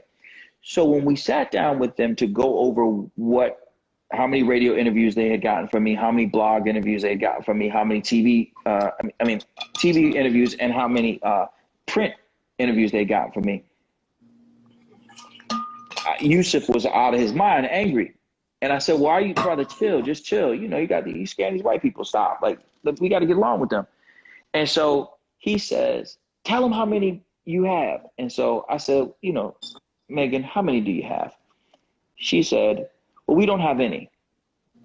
I said, I'm sorry, any like in zero? You have a daytime TV show about to premiere in 12 of the largest markets in the United States of America on Fox. And you don't have any radio interviews for me to market this. Wow. Yep. So what people have to understand is that when you are on a major network, when you are with a major publishing house, you are toilet paper in Walmart. Walmart keeps toilet paper in the store, not so they will make money off of it, but so you will not leave the store to buy it. So for them, it's volume. They don't have any particular commitment to any particular talent. What they have ultimately is a commitment to keeping content out there. And if it hits, it hits. If it doesn't, It doesn't. You just a couple of dollars off their back. Right. If it don't hit, they're gonna move you out, slide the next person in, and that's where they move. But see, the thing is, so one of the things that I really want people to understand, because when you talk about the entrepreneurship piece, there are a lot of creative people out there. There are people right now who are watching us who are creative people. But what I keep telling people is you better understand the business of your business. So for instance, before we launched my show, we had a meeting here at my house and we were in my basement. And finished basement, carpet, all this sort of stuff. And we were going over possibilities. So we did the show here. Where could we do it? What would we do? Whatever. Because at that point, we had not secured a place to do the show. we were looking at all of our options. So we were talking about how could we do it? You got green screen, we could do this. It was all the different options we were talking about. So I start walking through the technical piece. And that was a guy who was a white guy, Alex. Alex goes, you have this entire technical and editorial map in your brain. You know how every piece of equipment works. And I said, yes, I do.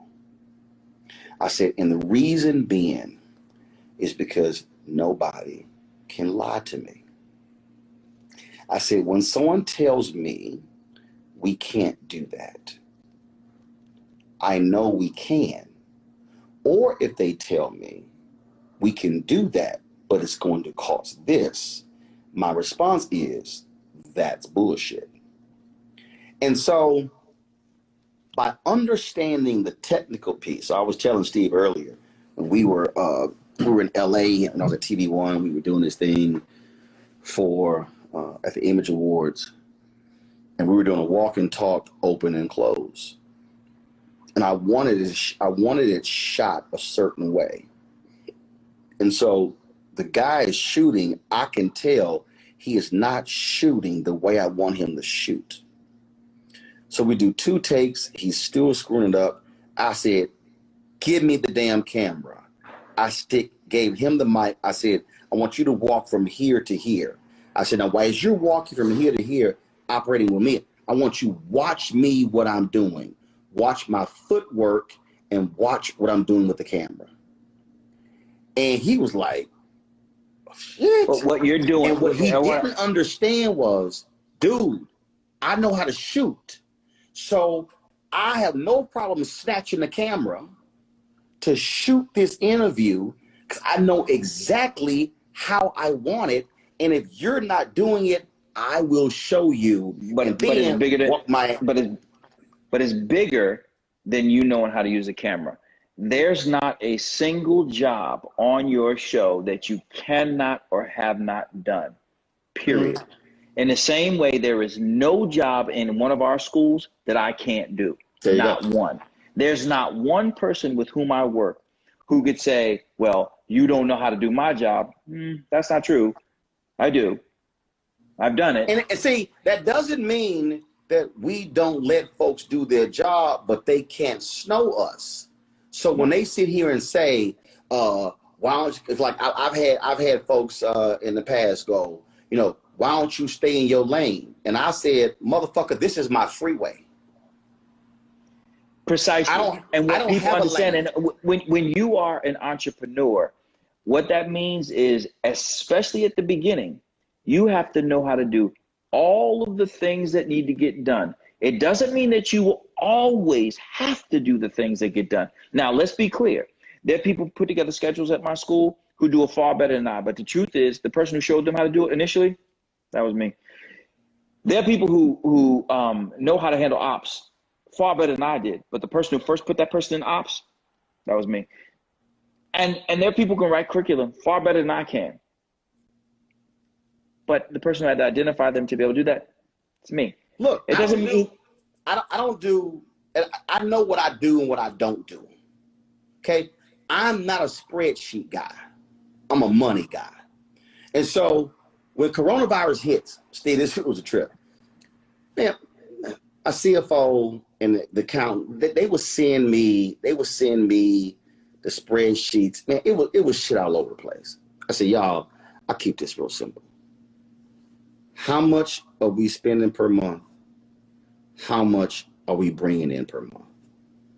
That's all I need to know. So for 3 months, me and my CFO, Toy, going back and forth. Because she's like, well, no, you got everything. I'm like, I don't want to open a sheet of paper and you got this in this category, this. I said, this is all I need to know. Roland needs to know what are the baseline expenses that, forget any personnel, we have to pay for. Rent, That's also, But it's so important for you to know these things. Website development. But follow me here. So I went through. I said, but see, what I was trying to get her to understand is how my brain processes.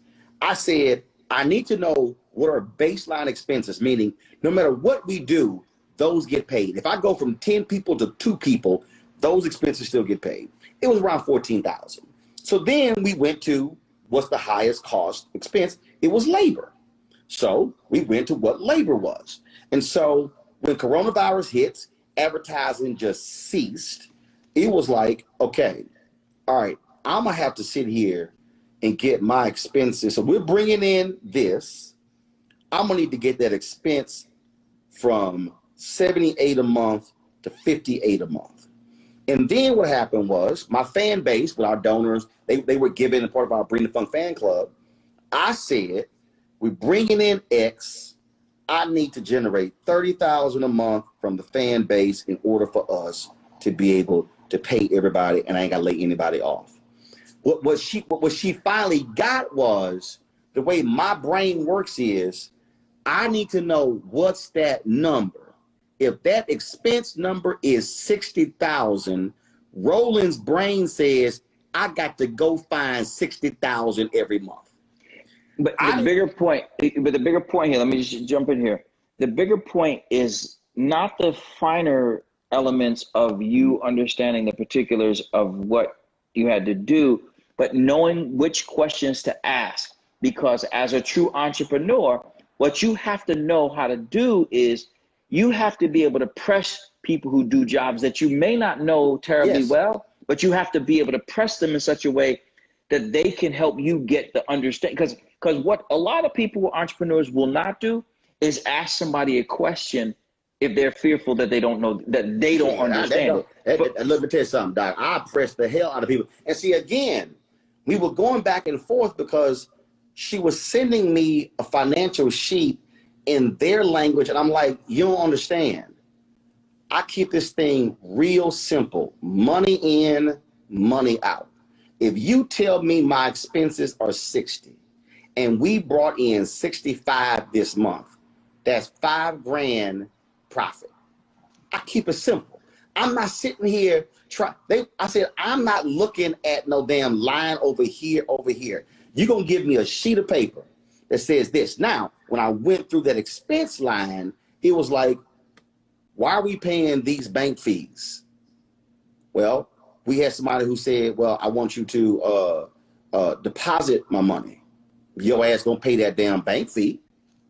You want the convenience of a direct deposit. I'm gonna give you a check. Oh, you want direct deposit? You're gonna pay at $25. So again, I'm going through that whole deal. But what people have to understand is that's just like, man, and by having a full handle of all of this, I'm looking at numbers. And so when we talk, here's what happened. On April 2nd, somebody said something is frozen. I don't know who. No, that must be that. They must got that cricket Wi-Fi. So on April 2nd, my CFO said, yo, coronavirus, advertising's freezing, what we gonna do? I said, let me think about it. I said, I need to know that number. I need to know, as Joe Tucker said, that burn rate. What's that burn rate? Once I got that, I said, I know what I gotta generate. So I said, we about to hit our donor thing hard. Bruh, the night of the Babyface Teddy Riley versus, I had done a couple of videos before, frustrated with the bad audio. So that night, I jumped on IG. It was 1,500 people to 2,000 on Instagram, and I had another 1,500, 2,000 on Facebook. Basically, man, I talked for 45 minutes. A man, Salim Akil, was like, dude, you're giving a master class. I put the Cash App up. $6,400 was given in 45 minutes. I would come on for hours to take questions, and folks were like, yo, we got to support what you do. I dare Steve, my audience gave. Now remember, I was saying, shit, we got to do 30,000 a month from our fan base. That was April 4th. We're almost 4 months. We're almost May, June, July. So we're almost 4 months. my fan base, and this is why I need people to understand why you have to respect your base.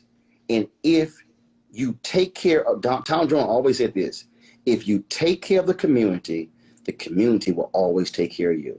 Yep. My fan base since April 4th has given around $250,000 to our Bring the Funk fan club. That's why when we bought that set built by a black set designer, when we bought that whole new lighting system, fan base drove that. So my deal was to my fans. That's why when that dumbass said black folk listen to Roland, I'm like, that's how you stupid. Because, bruh, I get the check. It's some people, I get 30 checks a week. It's some people who say, I don't trust no Cash App, no PayPal, no Venmo, no credit card. They mail money orders. They mail personal checks. When you are doing your job, your community say, we got you. We got you. And that's why I keep telling people, so we're building this thing, we're building this show, and we're doing, that's how we went from 1 hour to 2 hours. And now so we're building all of these different things. And now, because guess what? We're providing something ain't nobody else providing. There is no news show on OWN. Oprah might do a special. They ain't on every single day. Right. TV One has no news show. BT, no news show. Aspire, no news show. Afro, BT Her, My Clio TV, Bounce, no news show. Black News Channel just launched. Small audience. I don't know anybody who's even really watching on the regular. Revolt just announced their twice a week Black News show. There's nobody who is talking to Black people consistently 5 days a week. And we're live 5 days a week, but we're also streaming our content Saturday and Sunday. So what we did was we basically took my social media networks and turned them into a TV channel to where we are streaming the show multiple times a day.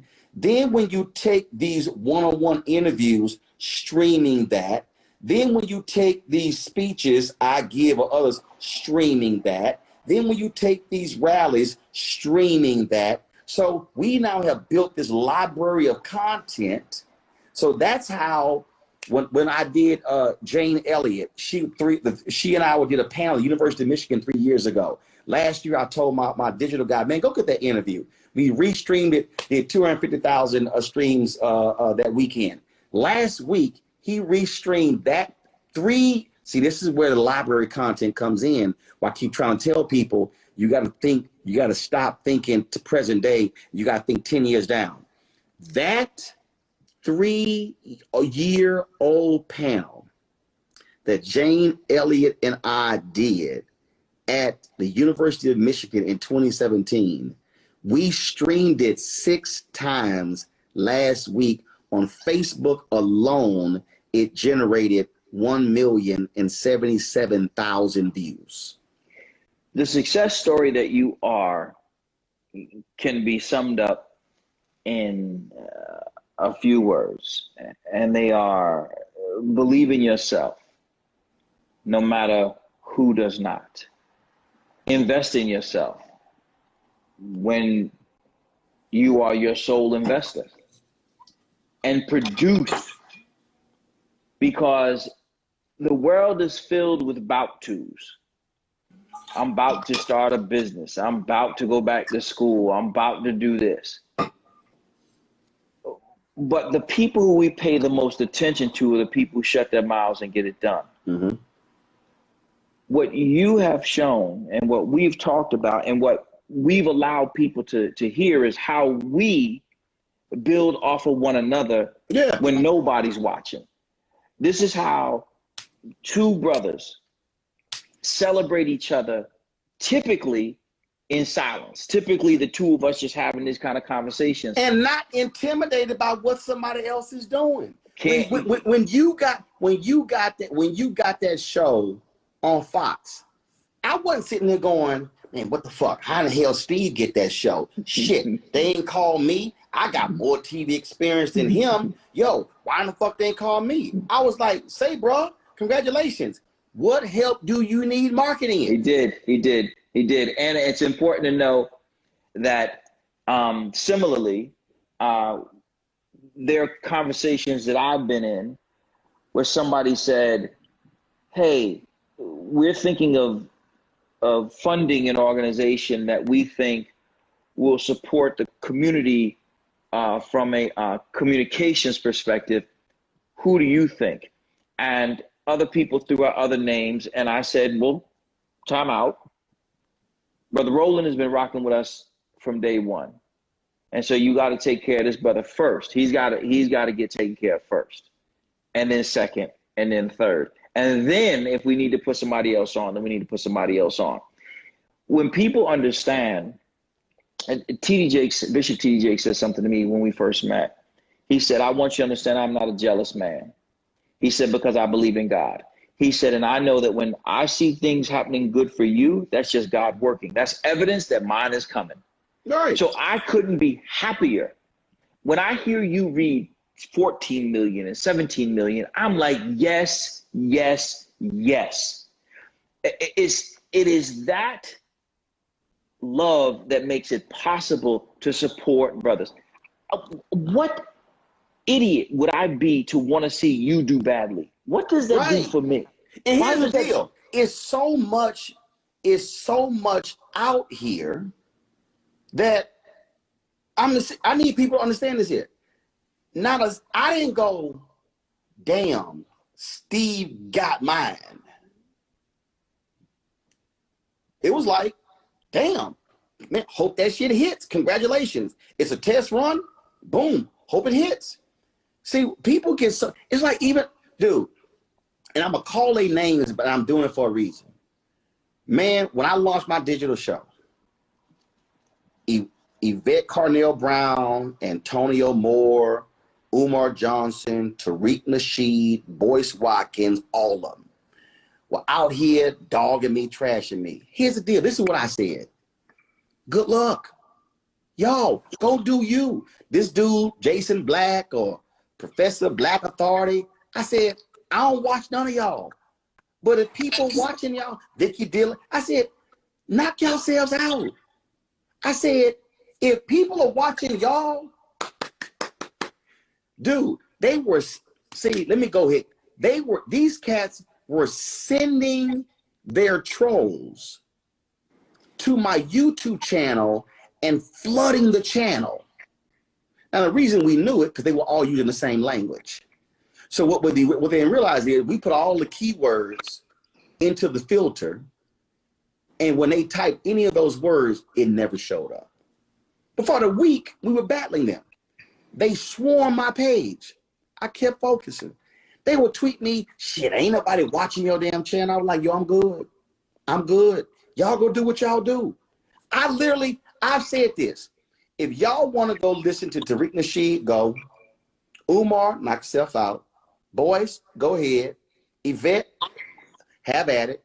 Antonio, great. Black Authority, Jason Black. Y'all go watch. I don't care, because Roland is over here taking care of Roland's business.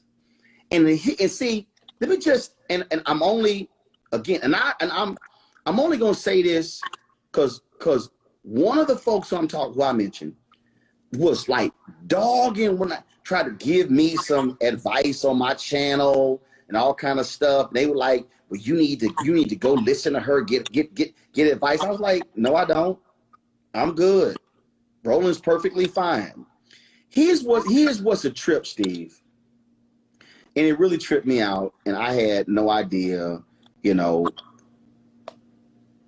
Just understand, again, I had folks who were just hating hard. Steve, hard. And you know what tripped me out? One of my biggest haters, this person's YouTube channel, in the history of the channel, has done 14.6 million views. Fantastic. Fantastic. That's great. I did 17 million last month. Well, then there's that. In the history of my channel, 171.8 million views. I have done more in a single month than that person's channel has done in its entire existence. And here's the deal. I ain't hating. Y'all go do what y'all do. That's what people don't understand. See, if you focus on what you do, boo, you good. I derive nothing. One of my haters did a video trashing me, and they used a clip from my show. Now, normally, Steve, I don't give a shit. But I need to teach this person a lesson.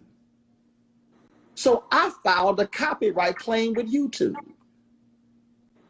And on the form, you can click on the form. Are you going to give them 7 days to delete it, or must they do it immediately? They got to do it immediately. Well, Steve, this dude gets mad and does another video trashing me for filing a copyright claim. And I said, bruh, you ain't going to talk about me and then think you're going to make money off of me. But the thing is, I ain't never wasted time on him. I need somebody listening right now. Stop worrying about what somebody else got. Stop worrying about what I don't worry about. I got a frat brother who got his own plane. I've flown on his plane. God bless him. Roland is perfectly happy when I fly in first class. And if I got a fly coach, I'm perfectly happy. Because you know what? I'm not on Greyhound. Well, you know, for me, there is no person who's ever done anything worthwhile who doesn't have people who have had something to say about it. Yeah, Dr. King had a whole bunch of black haters. Well, that's why he wrote the letter from Birmingham prison, but among other things. But you know, when I was younger, obviously any day before today I was younger, I was also misled to think that in order for me to come up, I got to tear somebody down. And I take my hat off to Michael Dyson, because in one of my books, I had said some things about him that I thought would help me get the equivalent of clickbait. It wasn't that I didn't feel the way I felt, but I didn't need to come at him. Right. In order to make my point. And I saw, you know, this is how life is, right? When you're on the road, you end up running into people. And it's real easy to say things when you ain't talking to somebody, like when you talk to them in your head. But when you see them, it changes things. And for me, yeah, the hard part of making a permanent enemy is that I had to act like that I didn't like his work, when a lot of times I would see him and I'm like, damn, brother's good. Like, you know, like I can't give this brother a compliment if I've said it in my mind that he's supposed to be some cat that I don't really like. And so, to his credit, I want you to understand just how my hope is, even with some of these cats you just mentioned, we can get to a place where that it doesn't have to stay this way, because there is enough for every one of us. And I've had people take tweets of mine and write entire papers on it. Oh yeah. One of the people that you just I know. mentioned, I know. Took the liberty to do a special on me, despite the fact that he and I have actually done work together and he knows better. But I'm not going. I'm gonna say this. Dyson said to me after we spoke and you know, I apologized to him as soon as I saw him. I said, brother, you know, a much younger and less thoughtful person than I am today, I wrote what I wrote about you, and I don't hate you, and I never did. I was trying to develop a principled argument about something that you were saying, and I don't think I executed it the way I should have. And to his credit, he said, no, no problem. Let me take it one step further. When my oldest son was applying to college, one of the schools is a school that he's working at. He said, I will write your son a recommendation. There doesn't need to be this beef. There's enough people trying to hurt black people for us not to also try to hurt each other. We talk about black on black violence, but when I see people, and you've seen it as well, when it appeared on your show, coming for me, people who I don't even know, coming for me and the work that I do. Part of me, well, a big part of me has a whole bunch of really negative reactions because you grow up a certain way and you just think when somebody says something slick like that, there's just supposed to be a couple of reactions that's supposed to garner. But the more time I spend in a negative space, the more they win. There you go. What I am proud of is there are so many brothers that I have had the opportunity to come across who, like you, Roland, when I go to visit some of the folks that people know who are famous or wealthy or whatever, both or neither, I'm the friend who you call when you say, yo, guess what? I just got some new lights. I'm like, word? That's dope. Right. That is awesome. You got new lights? Or, yeah, my wife and I are going to go on vacation. That's awesome. Because when you win, we win. That's all that matters to me. Right. And it's just, and see, when I say, when I literally say, yo, I'm not thinking about these people. Y'all need to understand, I'm not lying. Y'all need to understand, I have, my wife will tell you this here. When you're an A personality, I took one of them damn tests. Yeah. And I forgot what the hell, the total thing. But basically, in the test that I took, one of the readings was a person with this who's an A. And it was like A was up here and the next one was like way down here. They said wherever they sit, that's their office. If they sitting in a booth in a restaurant, they could turn to their office. Okay. So I got like 3 offices in the house. I got stuff all over. When I say I don't think about these cats, when I say I am so locked and loaded what I'm trying to build, I'm at the dining room table right now. First of all, I got a mini tripod holding this. I just want to show y'all, just so y'all understand this. See, I don't think some of y'all really get it. I need y'all to understand how this, remember I told you the chess piece, clear the board, okay? So watch this here. That's an ATM Mini Pro switcher. That's a Mac Mini right there. Hard drive. This here is a light, which allows for you to sit here in multicolor. I got 8 of those. And so why is that important? Well, that light's important because when I do my show from hotel rooms, I got a plain ass white wall. It looks horrible. I can bring one of those, put it on the floor, bounce that light off the back. Now I've got color in my background. I've got hard drives right here. I got Blu-ray hard drives over here. I got portable mixer right here. I got portable lights. Those are light shades for cameras. Over there is an audio system.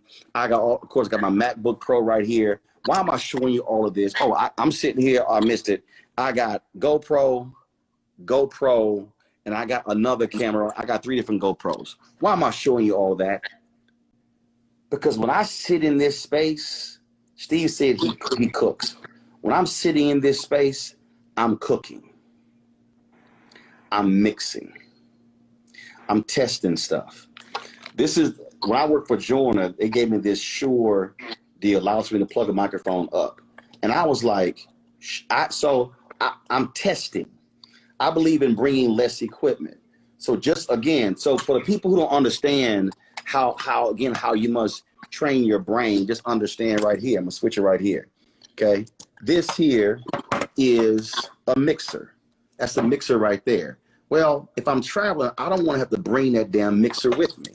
So what I did was I said, sure, is it possible that I can plug the microphone here and then I can plug this here into IG and then be able to use a quality microphone on Instagram? Sure, here's me back. No, it can't be done. But the fact is, my brain was thinking in the way saying, is that possible? That's what I need people to understand. When I'm sitting here, when I was talking about the whole music deal, my brain I was like, yo, you're messing the whole music thing up, the verses. And so how my brain works, man, how can I sit here and I'm on my phone, I'm on Instagram, and I want to be sure I have consistent streams, and then I don't want the Wi-Fi jumping. So then came across this adapter here. I could plug the power up, USB from the mixer, Ethernet right into here. Boom. So when people say, man, the music is so clean when you play music, that's why. What I'm trying to get y'all to understand is when you are consumed and focused on the vision that God has given you, it's the same way you are with education. Y'all don't realize, me and Steve will talk, and he start talking about some new study or some new something and something when it comes to educating kids, and he'll go for 40 minutes. And I'm like, I don't know what the hell Steve talking about, but he's breaking this whole thing down because you are immersed in what you do. That's what separates the people, going back to our original point, our original thesis. The people who say, oh, I'm an entrepreneur, I want to be an entrepreneur, versus the people, those of us who are entrepreneurs, who are so locked and loaded in what we do that we don't worry about the haters. We don't worry about the rest of these people. We don't worry about what they trashing us, because while they are trashing us, all we doing is building. All of those people who were sitting here telling me you only got 30 people who watching your live, bruh, you only got 30 people watching your show live on YouTube. Because when I launched Steve, I had 2,500 people who watched me on Facebook. I had more people who watched me on Facebook Live when I launched who watched me on YouTube. Now that thing is flipped. Today, I had 5,000 people watching me live on YouTube, while I had 1,200 watching me live on Facebook. But the bigger point for me is this. When you do what it is that you love, it never feels like work. Nope. And the numbers don't always add up. Nope.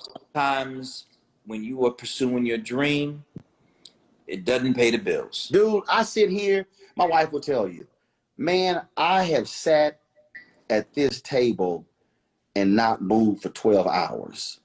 And I'm sitting here, this is what I'm doing. Plugging that, let me try that. Okay, let me try that. Okay, hold up. Let me pull that. Let me try that. Okay, let me sit here and let me try that. Dude, it's the same as cooking. It's the same. You mentioned Dr. Dre. It's the same with Timbaland doing, Dr. Dre doing when they sitting here playing with beats or whatever. It's the same thing. You gotta find what you love though. And you sitting here, and the thing is, what they don't understand is the joy.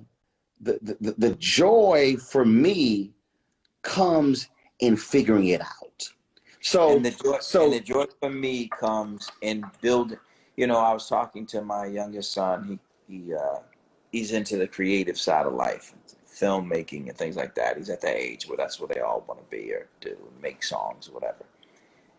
And you know, he was asking me why I do what I do, and I said it's because it's the most creative thing I can think of. And he says, I said, I've done what you do. You know, I've tried to make songs and all that. I can't sing or anything, but to write and do that. But the most creative thing I get to do. But to that end, like you, as you know, we are night crawlers because we can find ourselves working on this stuff all night long. I go to bed at 5 a.m. I have a book here that I'm reading about something. I have another one over there that I'm reading at. This is one, as you mentioned, offices. I got an office here. I got an office behind me and behind the house down there. I got one in my real office that I work and my office is where I am because I'm always working. But always working means to me creating. And creating is a joy that I can't believe God wakes me up and allows me to do this. Like, because there's so many other people who could be where I am. And I get to wake up every single day and do what it is that I love. And it doesn't mean I like everything that I do in what I love, but the sum of it is I just can't believe it. I just cannot believe it. And so since I can't believe it, I don't take a minute of it. I try not to take a minute of it for granted. And that's what, you know, we began this, and I guess we'll close it. When we're talking about being an entrepreneur, find something that you would pay to do. That's how we started this conversation. People think about what money they could make. Find something that you would pay to do. And that's the thing that you should pursue. Yeah. Because you're gonna pay for it in so many ways. And the pursuit of your dreams is a difficult mistress. She does not always get along with you, but you will always chase her. And in this space where we're talking about following, not just, you know, people talk about following your dreams. You got to wake up to follow a dream. I'm talking about earning your keep. I'm talking about. For me, I don't say follow your dreams. I say follow your vision.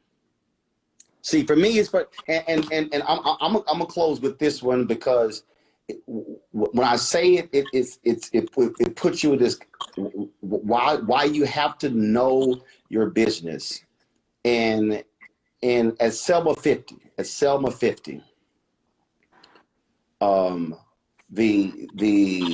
we were flying back Sunday. We live on Monday. So the photographer, they were shooting Panasonic P2 cameras. And so they transfer all the data to me on a hard drive. And so when I get to the hotel, all of the files, I'm used to MP4, MOV files. All of the files are MXF files.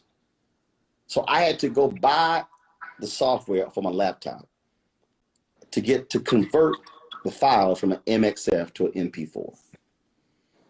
I didn't want to spend the $40, but I had to, because we were live in 9 hours. I got to the hotel at midnight. We were live in 9 hours. But let me tell you what happened. A few months later, I usually didn't get to the office till 6, get the show till 6:50, because I need to be there early. We're live at 7. They're blowing my phone up. Oh my God, our computer has broken down. The computer's broken down, and we can't play videos, and all the video from the show is in the computer. We can't play. And I was like, okay, all right. Can y'all just, and they're going crazy. I said, can y'all just chill out? So I walk into the office. It's 6:30. We are live in 30 minutes, Steve. And I go, explain to me the problem. I said, so where are the video files? They said, well, the video files, we can pull them up right here. I said, and what kind of files are they? They said MXF files. I said, please give me a flash drive. And they gave me a flash drive. I said, put the flash drive in. It was a PC. So put the flash drive in the PC. Download the first 2 segments of videos onto the flash drive. They're like, well, we can't play it. I said, I need you to calm your ass down and just follow my instructions. They downloaded onto the flash drive. I said, now, give me my Mac computer. Pop the flash drive into my Mac computer. There's a program that converts MXF files. I said, convert those files. I said, go get the iPad that's in the control room. Now, mind you, I had them install a HDMI line into the iPad so they can play something from the iPad in the control room versus that system.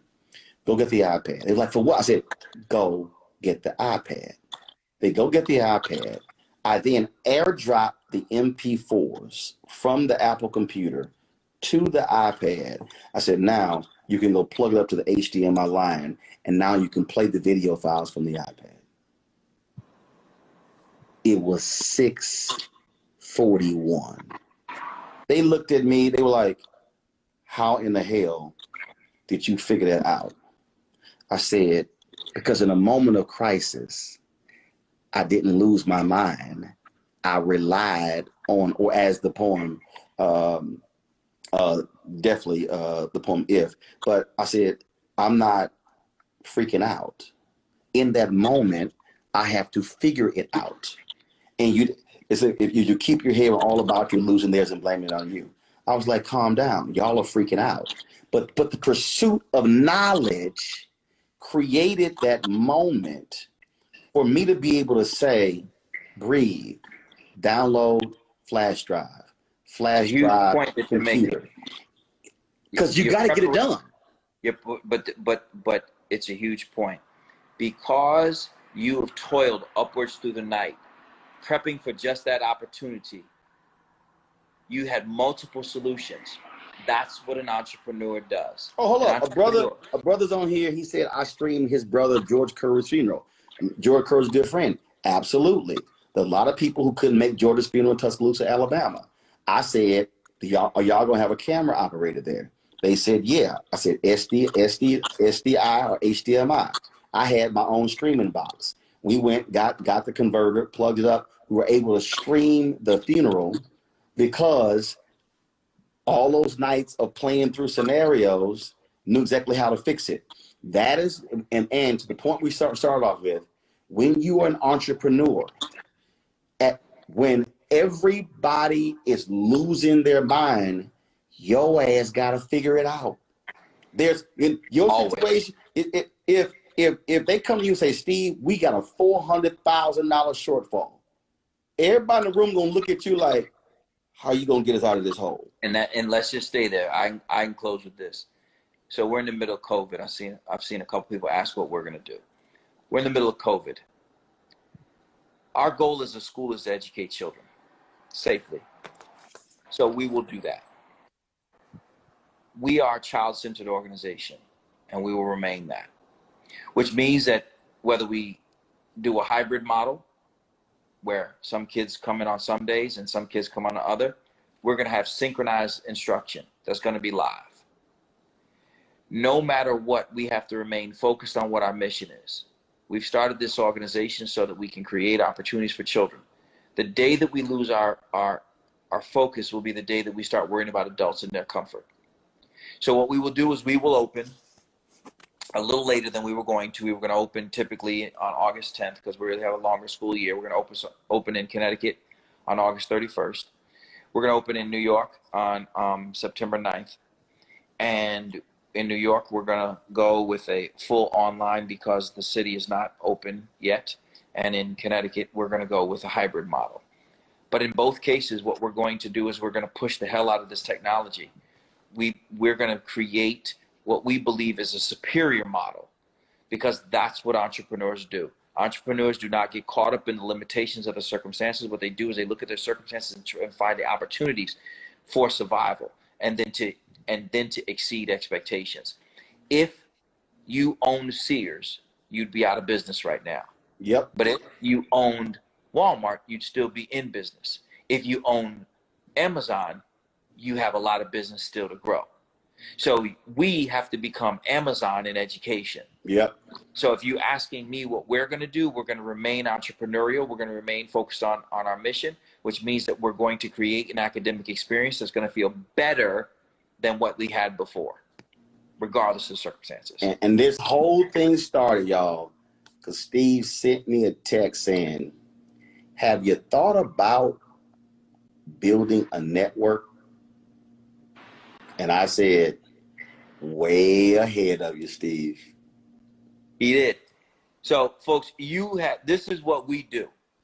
We'll be doing this again real soon, clearly, because there's still so much for us to share. Yep. But my hope is that, Roland, that one, they see that two brothers can love each other and want each other to be successful, period.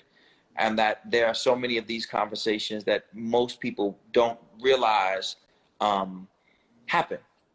They wonder when they see some of us how we really feel, and you know, when our wives and us, when we're out in essence, and you sneaking us into parties because you get into parties and I don't, we just go, and understanding that when we celebrate each other, it's a party. And I reached out to Brother Roland today and I asked him, had he ever thought of taking his show and turning it into a network? And he said, way ahead of you. I know that our job is to find friends who make us run faster, further. If you are the strongest swimmer on your swim team, you are on a weak swim team. Get on a better swim team. And the same is true for your friends. If your friends are not making you think, dang, let me get back in the lab. Not I want what he has, but I want to be as good. I want for the time next time he comes back that I inspire him and we inspire one another. Yeah. So my hope is that while we have the conversation about do you really want to be an entrepreneur, that you understand that Black people, white people, and all, we can build. We can build together. You ain't got to tear each other down. It really doesn't do anything for you. Yeah. I've been on both sides of the tear down, and ain't nothing cool about it. Yep. All right, player. All right, party people. Y'all take care. Great conversation, my brother. All right. Tell the wife what's up. You got it. She's sleeping in the room. All right, peace. It's time to be smart. When we control our institutions, we win.